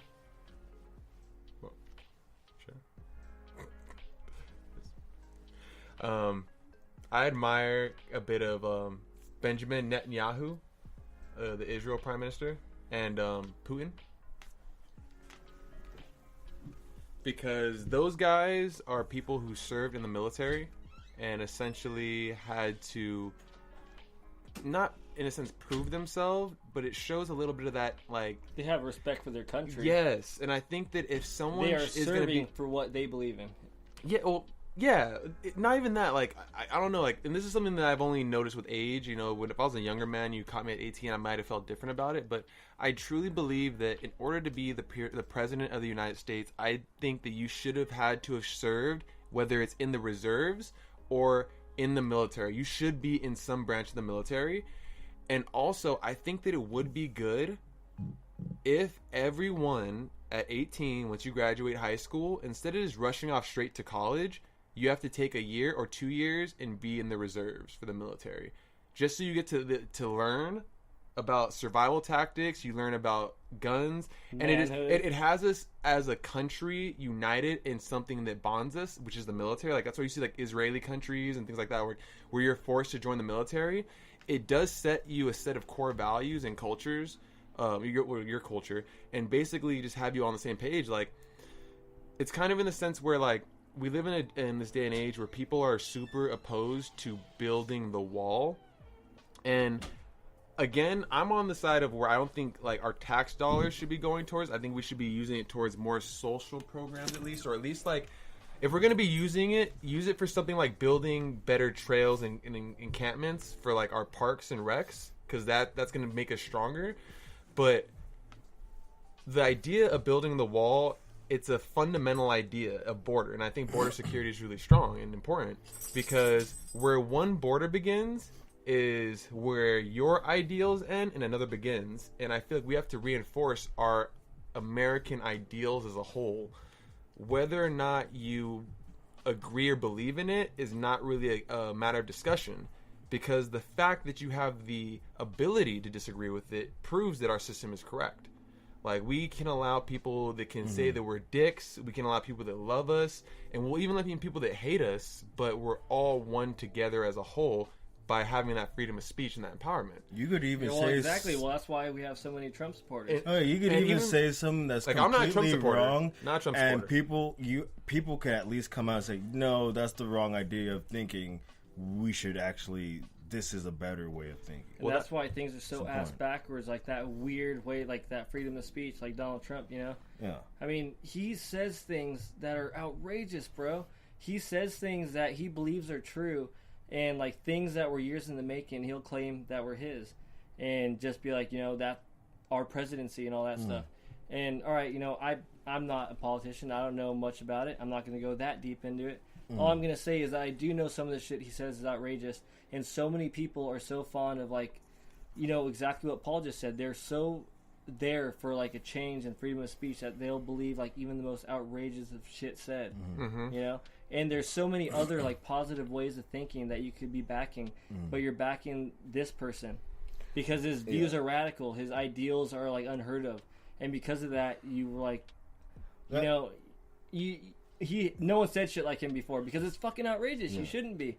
And because of that, people are like, oh, you know, that's right. You know, freedom of speech, make a change, you know.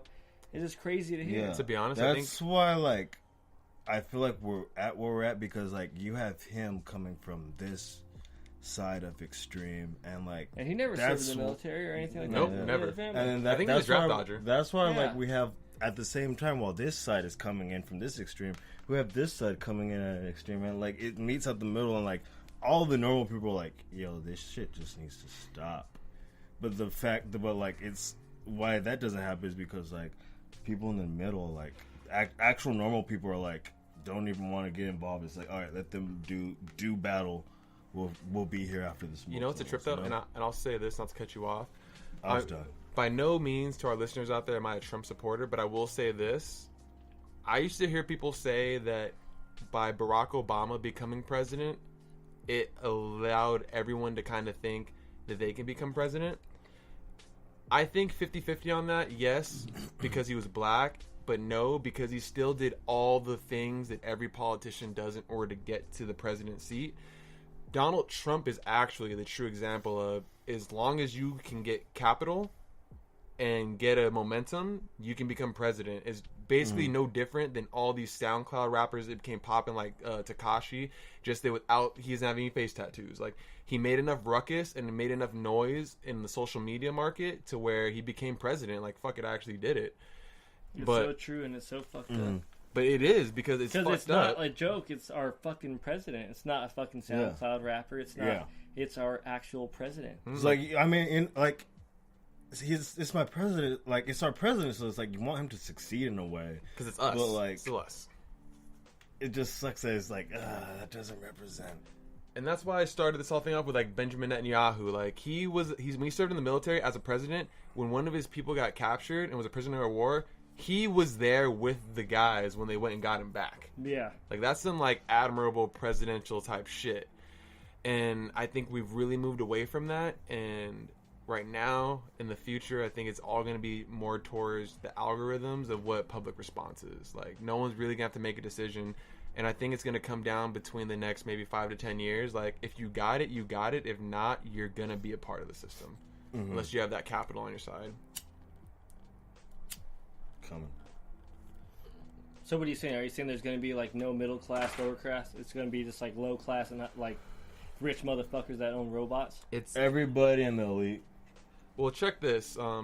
Did you ever hear about the Chinese scientist who did the first gene altering on babies? No. What type of gene altering? He basically got rid of AIDS. Never have AIDS. Thank you for being so crass about it, Tim. My bad. That's the very important part about it. He got rid of AIDS. Basically, he altered and spliced the genetic code of these infants so that they don't get certain diseases like HIV and AIDS. Well, imagine this. If you say there's going to be a middle class or a lower class or poor, I think it's just going to be the poor and then altered humans that could afford it. And there's that might be the new movie about that, bro. Like, check this. Yeah, I think the one Matt Damon. Yeah, that one. This is the only way I could put Elysium. it in a place that puts us all in the same perspective. Because you guys are here as a couple. So, you and Vivian, let's just say 10 years down the line. You guys can't have a kid. You guys, because you're not sanctioned by the government. How about you stop cutting me off and let me get my statement? I'm sorry. Are we having a psychic link? No, we're not. You're saying like the exact opposite. Rude. What I'm saying is this. I'm all just right. getting to the point really quick. You guys have a daughter. She goes to her first day after kindergarten to first grade. She comes home saying, "Mommy, Daddy, I want to get this implant." Jessica and Tommy are sending each other text messages, telepathically, like. Or they're hooked up directly to the school's Wi-Fi. I can't do that. Why don't you guys have me with an implant? Because, sweetie, you're going to school with a gun tomorrow. It's just... Whoa, wait. That took a spin. Can we put that on the internet? It's just the idea of... It was for the counselors. Let's just say you couldn't afford it. But all the rich kids can. Now they're on a whole different level of playing field. It's not just about being rich or poor. It's about they can do things genetically that you can't. Let's be serious. All right, we'll be serious and I'll talk. Because Tim's done. I'm sorry. Let's be serious. Your daughter wouldn't be going to school with those rich kids if it was like that. Yeah, it might. You don't know. That's what I'm saying. You're. But what I'm getting at is, I would let them. Mm. I would let the fucking rich kids get it because it's the same as today. When a fucking rich kid gets a fucking Beamer or anything like that. I was raised without a fucking chip in my head, so you don't need one. That's what I would tell my daughter. Right. You don't need a fucking chip in your head because we didn't have one growing up. What do you think I got this phone for you for? You can do math right here. You need to talk to me. I'll see you when you get home, all right? You can text your friends. Now, let's add a little bit of spice to it. All right, let's hear it. So, you say that, okay, parent-teacher conferences come. Now, this is when you find out what market you're really in, whether you really are high class or low class. All right, let's hear it.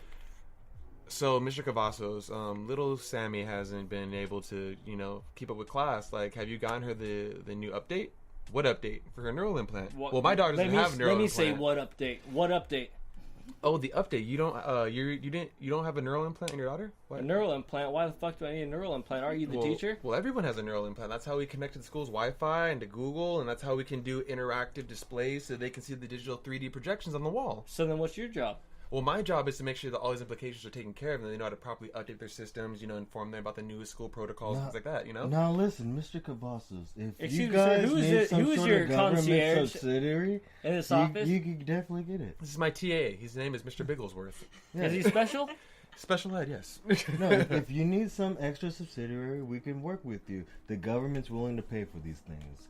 It'll definitely help your daughter keep up with the rest of the class and even get into that college that you really want her to get into. My family doesn't have money to pay for things like this. The government's willing to help you out, Mr. Okay, I understand, but to my understanding that we didn't have to pay for things like this, and for me to hear about an extra accessory for class for my child to learn is coming to me at a surprise. So I understand the government is willing to help out with this, but I want to know, when did this extra expenditure come?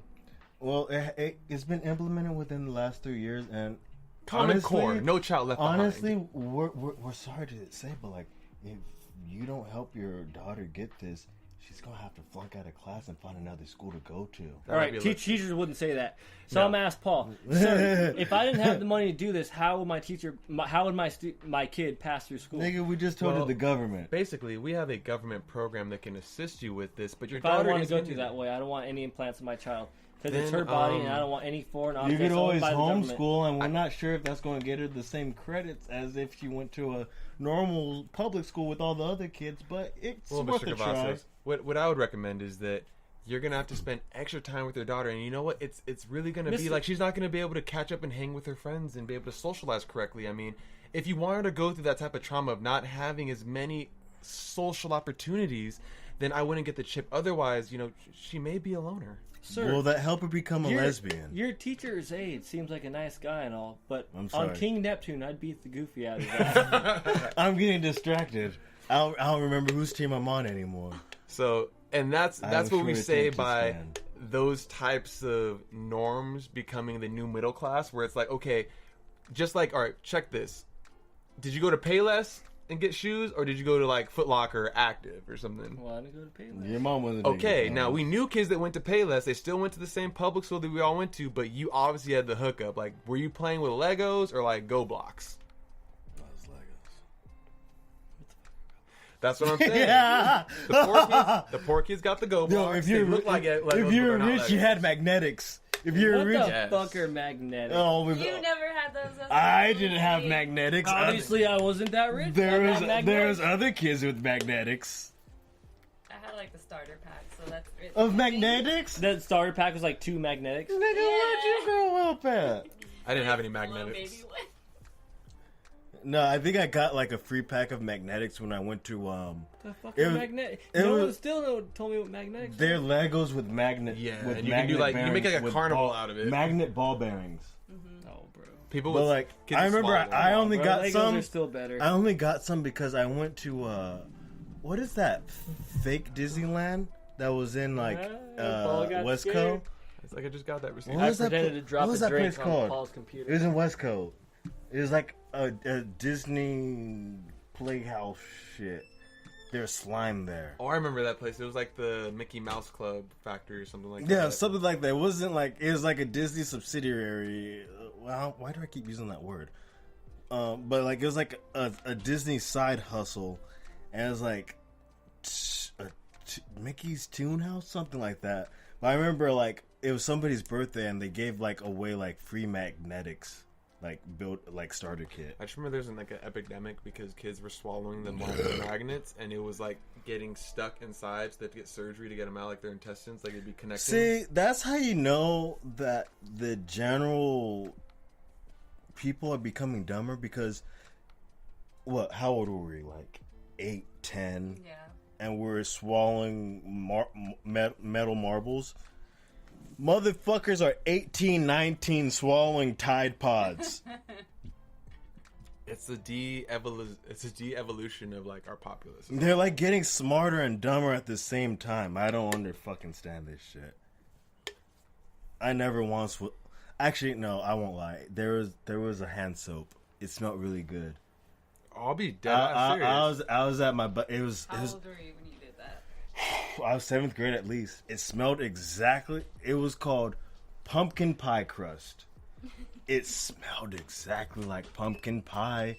I've never put soap in my mouth, and it was tempting, and I was like, "Fuck it, I'm gonna go for it." I put it in my mouth. It tasted horrible, and unfortunately, a little bit went down my throat, and I started throwing up all over the place. It terrible. It hurt. Yeah, it's punishment by yourself. By myself. It smelled like pumpkin. It smelled like pumpkin pie. It smelled legit like pumpkin pie. Now, when I was a kid, you never got punished with soap in your mouth? No, yeah. No. I had to wash my mouth out with soap once.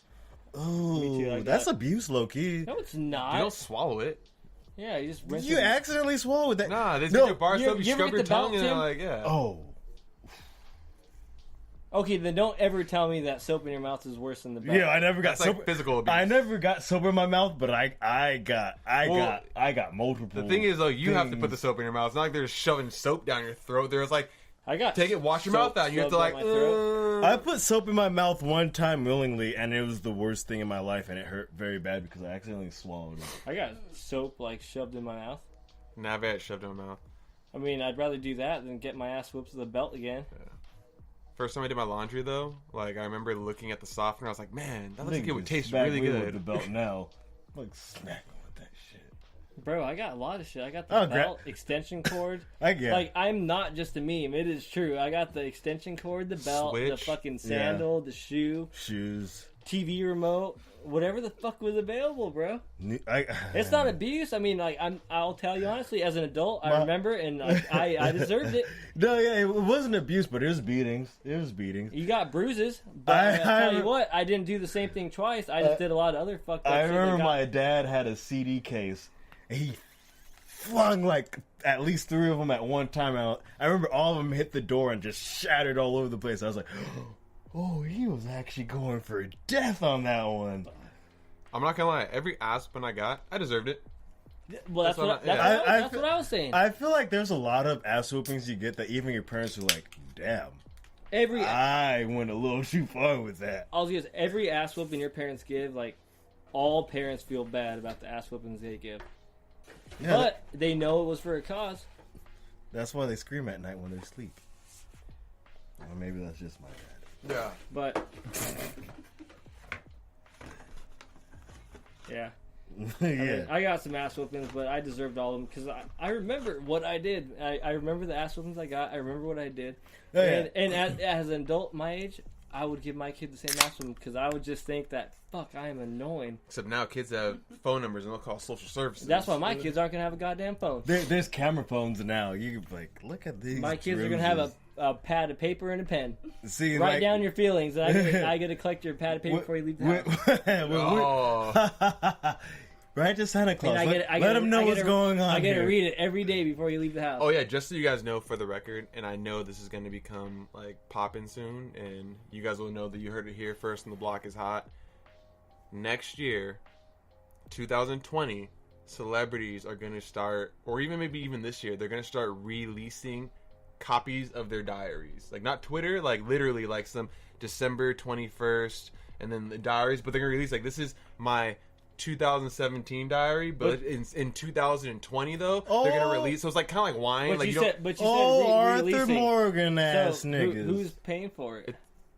Fans. Like if Kim Kardashian released, I hate. Imagine if Kim Kardashian released her 2016 handwritten diary, copies of it in her handwriting. To burn every single one of those. Imagine each page on the left is her handwriting, and then the right is the actual digital like typed out version of it. And it's like you get it in a nice little book, and it's like you have that edition, the 2017, and then the next year she releases 2018, and then she keeps going like to keep her autobiographical life. My friend, if I could assassinate anyone, it'd be Kim Kardashian and her family.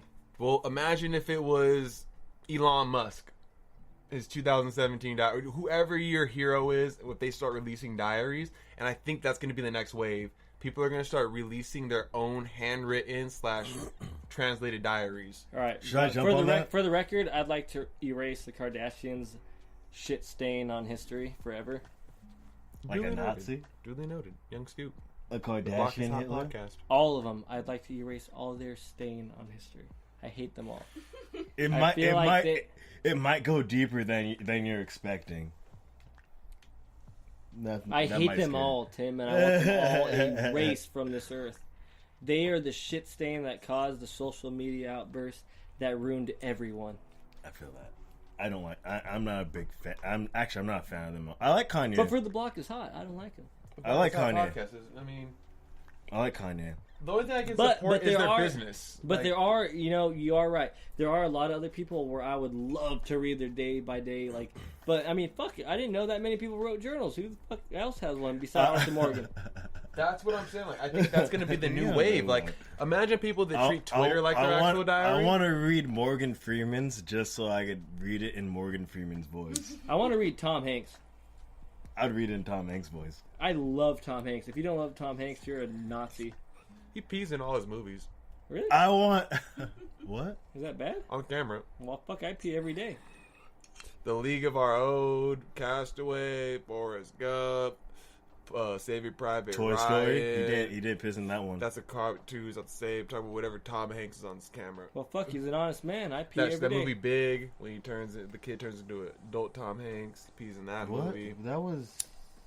All right, well, what's the negative point of that? Oh, no, that was Jack. It's just a very interesting... What was Jack? It's a very interesting acting No, trait. Yeah, Jack was the boy who was the grown man, right? That's Robin Williams. He's the he's the kid. Oh, are you talking about Jumanji? He's the reverse Benjamin Button. Oh, yeah. He's the kid that's young and gets old really quick. Reverse Benjamin Button. Who was that? Robin Williams. He hooked up with that kid's mom like a mouse. How's Robin Williams to do that movie? Yeah, Jack. I like that movie. Great film. I enjoyed Robin Williams. Mrs. Doubtfire. I miss Robin What Williams. movie was that called? Jack? It wasn't called just Jack. No, it's called Jack. J-A-C-K is in different colors. Green, red, yellow, and blue, I want to say. Maybe orange. That was not the reverse Benjamin Button movie. Mm-hmm. I'll be the judge of that. You could definitely judge it. We will stand here on trial. Oh, he's fact checking. Yeah, he's bringing out the big facts. Yo, I'm bringing it out. Everybody should fact check us. Yo, I'm dumb as fuck. I don't know what the fuck I'm talking about. I wouldn't say you got to fact check us, but definitely form your own opinion. Don't just be on us the blog. No, yeah. If we said something that was completely heinous and off point, you gotta let us know. We're dumb. I'm dumb. He's pretty fucking dumb. He's my friend. No smart people are my friend. Well, I feel dumb. The name of the movie was Jack? The Curious Case of Benjamin Button. That's Benjamin. That's Brad Pitt. Well, yeah, that was the movie I was thinking of. Oh, yeah, they're talking about a reverse Benjamin. Reverse Benjamin Button, Jack. Oh, what? I thought this. It's old really fast. Yeah. They build a dope, epic 3-story treehouse. You guys and are right. I collapses. apologize. How is Benjamin? And Button... no one died. Well, I mean, motherfuckers are gonna die. People die. Well, it was a 3-story treehouse and it collapsed. It fell apart. No one died. Jesus Christ! What movie was that? Jack. Who was in that one? A butterfly did it. Robin Williams. I've never seen that movie. Yes, you have. Dude, I haven't. Really? I would know. I would know if I seen part of it, a little piece of it, but I've never seen that movie. He was a grown ass man in elementary school. I've never seen that movie. And he played. Did he play dodgeball? No, that's Billy Madison that was playing dodgeball. And here's fucking binking little kids. You don't remember this movie back in the day? No, dude, I just looked at it. I'd never seen it. There's some famous movies I've never seen, bro. Like Boys in the Hood. I've never seen Boys in the Hood. You guys showed me that movie. What the fuck? You showed me it. I did see it because you showed it to me. Remember we saw it at your house? Oh. You and your dad were like, all right, we're going to have to sit you down and show you this movie. That's a good movie. That was a good movie. You showed me Boys in the Hood and The Mac. I just watched... Remember? Yeah. I just watched Friday with someone for the first time. They're from Idaho. You guys so are I gave talking them shit to me. What the fuck, Tim? I gave them a pass. They're from Idaho. You know what's fucked up? I showed Jasmine Ferris Day's Bueller Ferris Bueller's Day Off for the first time. Like I've never seen that whole movie. Wow. I've seen parts. I've seen parts. My sister watches it all the time. I was like that. What about Training Day? Oh, that was a good movie. That was a good movie. Like I know the one part in Ferris Bueller's Day Off where he's like reversing the truck, the Corvette. Yeah, it was a Corvette, right? But I never seen the whole movie all the way through. Oh no, that was a classic. Fun movie. It's a classic movie. It's a classic. 13 tracks. It's classic. Do you guys remember Pee-wee's Big Adventure? Yeah. Pee-wee might as well be R. Kelly at this point now. He is R. Kelly. No, get the fuck out of here. Get the fuck out of here. He got caught beating off in a movie theater. On, at an Tim. Adult movie theater. Yeah. That's a movie weird. theater. That's still weird. No, a movie theater where you're supposed to be beating off. No, you're not supposed to beat off in there. You're supposed to. I don't know what the fuck you're supposed to do in there. You're supposed to enjoy the film. Well, stop acting like you know. If you're going to go watch porno, there's somebody beating their dick in a there. public, they used to do that. Public venues where a group of people would just watch porn. Like, Nigga, not that many people were walking in there. You know, besides It wasn't like it was a sold out show. The fact that you're defending it, that's weird that you would go watch a porno in a movie theater. Yes, you're a weird person. Yes, that is. Especially when you make bank. And in that time, you can get your own VHS. Internet was not there by You can get your own VHS. He was rich. You were rich. A tape and a True, VCR. but this was even before. Like, yo, bro, he's a spleen. He's a spleen. I don't care. He had money. Mystery Man. He could have been like Mystery Man. He's a spleen. He's a spleen. Fuck me, and he probably could have found He was a someone. Mystery Man? See, he's the spleen. Oh, yeah. He was a spleen. He was? Yeah, he was a spleen. Yeah. Pull my finger, please. Come on, bro. Like, nah. But I still don't care because he could have Okay, bought a yes. prostitute like No. normal people, like Charlie Sheen. Yeah, but he didn't. He didn't want to buy a pro. Charlie Like, yeah, Sheen okay, real shit. What he did, yeah, that's especially now. That's not cool. I would. My brain, I'm gonna beat my dick in front of my computer at home. But if at least he was in a place where you're supposed to jack off. A place with friends, amongst other people in public. There's probably only two other people in there. Who's going to go watch a porno flick and everybody like? Tim, it's weird because other people go there after you leave. Yeah. I'm not saying it's not weird. What if I'm it not shot so much further than what you thought, and you were scared that it went way past your grasp? You were. Yo, bro. Hey, okay, look. Don't demonize me. I'm not saying it's not weird. I'm just in public. I jacked up in my car one time in my driveway. Tim, there's a reason why it's illegal. There's a reason why it's illegal, Tim. I couldn't make it inside the house. But no, real shit. What was that cop movie where the guy had like a jacking off addiction? I think it was with Will Ferrell and that little Mexican dude that's been getting really cool. Oh, no, that was Chippies or something. Yeah, that was the other white guy. I think his name's Dale. No, the other guy was Mexican. No, yeah, that's the guy from Ant-Man. I forgot. Michael Pena? Yeah. That dude's Michael cool Pena's as fuck. yeah. Yo, wasn't he in like a really good war movie? He looks like Mario from Hell and Rage. Yeah. Or Mario looks like him. Yeah, he does. They do. They look similar. But yeah, no, I still fuck with Pee Wee Herman. I feel like he didn't do anything bad. He wasn't touching kids. It's not like he went to a fucking elementary school park and started beating his dick. He was at an adult movie beating his dick where it's like, oh shit, someone's there. I still fuck with him. Just sit down. My bad if that's not popular opinion. I like Pee Wee Herman, man. Pee Wee's Big Adventure. Ha ha! I don't know. Mom likes him, but I don't think she knows about that. I'm gonna tell her. You're gonna fuck her up if you tell her that she doesn't know. Yeah, you should definitely let her. She loves showing the movies. What about Steve from Blue's Clues? He died from heroin overdose. He didn't die. He got arrested for the same thing Pee Wee Herman did. Who? No, I'm pretty sure Steve from Blue Clues. I thought he died from heroin overdose. No, he didn't die. He's still alive. Look that up. Please look that up. Because I could have swore it was something drug related at least. I will bet you your paycheck he is not. Can you please look it up then? I'm not giving nobody my paycheck. Yo, bro, we'll fight. You're about to fucking lose your paycheck right now. No, I didn't. I said we could fight if you want to fight and take my paycheck from me. But if you lose, I'll take your paycheck from you. I'll just rob you. You don't own a firearm. Oh, you're not willing to shoot me. Oh, look how he's still alive, not dead. Oh shit, he's still alive. He's 45. Yeah. How is he still alive? What's his life He story? created a music career after that.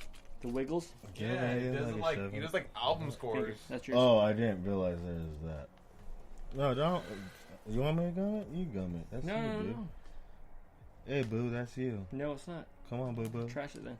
Oh wait, I forgot. There's still a microphone in front of my face. I'm recording. Damn. So that okay? My bad. I thought he died from a heroin overdose.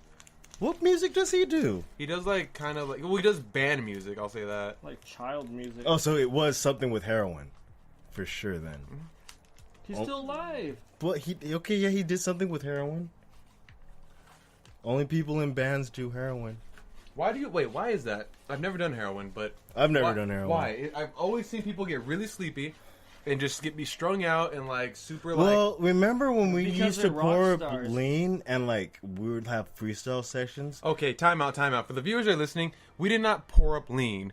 We did it twice. Tried it. It was so hard to come by. We did it twice. But we definitely, those times that we did it right. We did it right. But what I'm saying is when I had beef with you in Miss Vargas's class when I poured it one time. Did that spike you? I tried rapping. Austin tried rapping. Yeah, I tried rapping. Everyone tried, and it's you really aren't never that creative. try rap, kids. No, yeah, that's one of those. I tried to rap once. Even if you say drugs have that ability. Say there's this time where I went skating on ecstasy. Me and one of my buddies went skating and we're doing tricks that normally would be super fucking hard for us, but we're just busting. And Tim landed the first varial heel flip he ever. No, it was more grinding, like hitting board slides and shit was you just have more confidence going into it.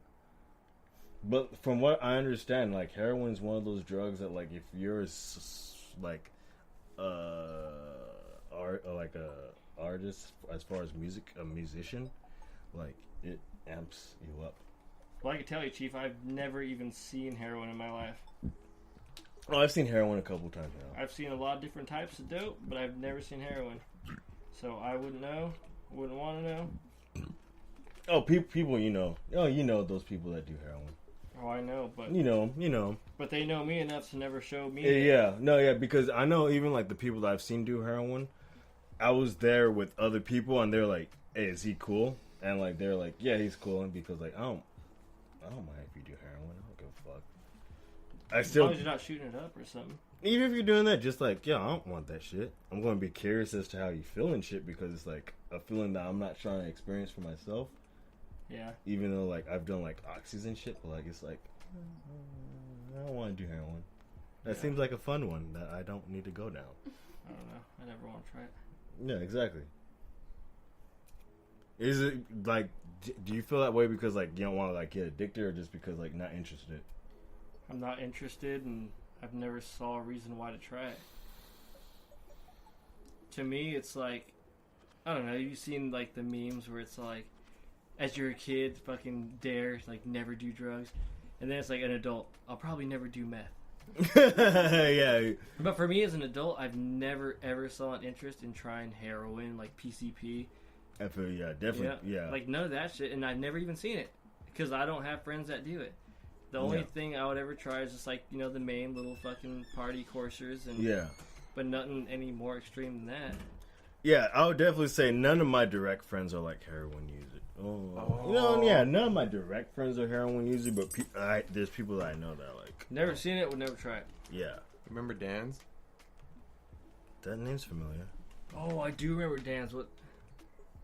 You remember Dan's? I remember he went in and out of. Oh yeah, that was your guys' boy, right? From the tour. Do you remember Dan's friend, Josh Fortner? Mm-hmm. No. Josh Fortner. Heroin Connect right there. Take the name down, guys. Oh, that's horrible. Not from tour. I'm joking. I'm totally joking. Well, I mean, fuck it. We can call him from tour, but yeah, he's on that shit.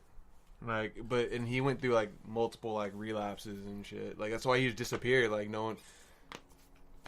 I mean, no one knows the name. People don't know these people associated. This is a free. For those of you listening to the Block Stop podcast, I'm pretty sure that some of you may be dealing with addiction. Yeah. You may know someone dealing with addiction. These are real life stories of people that we may know. Obviously, the person Dan's that we're speaking of, it's not his real name, but it's still a story and a topic. But yeah, heroin addiction can be a serious thing that no one thinks about because it all started with painkillers and pills. People get injured in sports, they get a prescription, start to abuse it, it runs out. Heroin's the next best thing.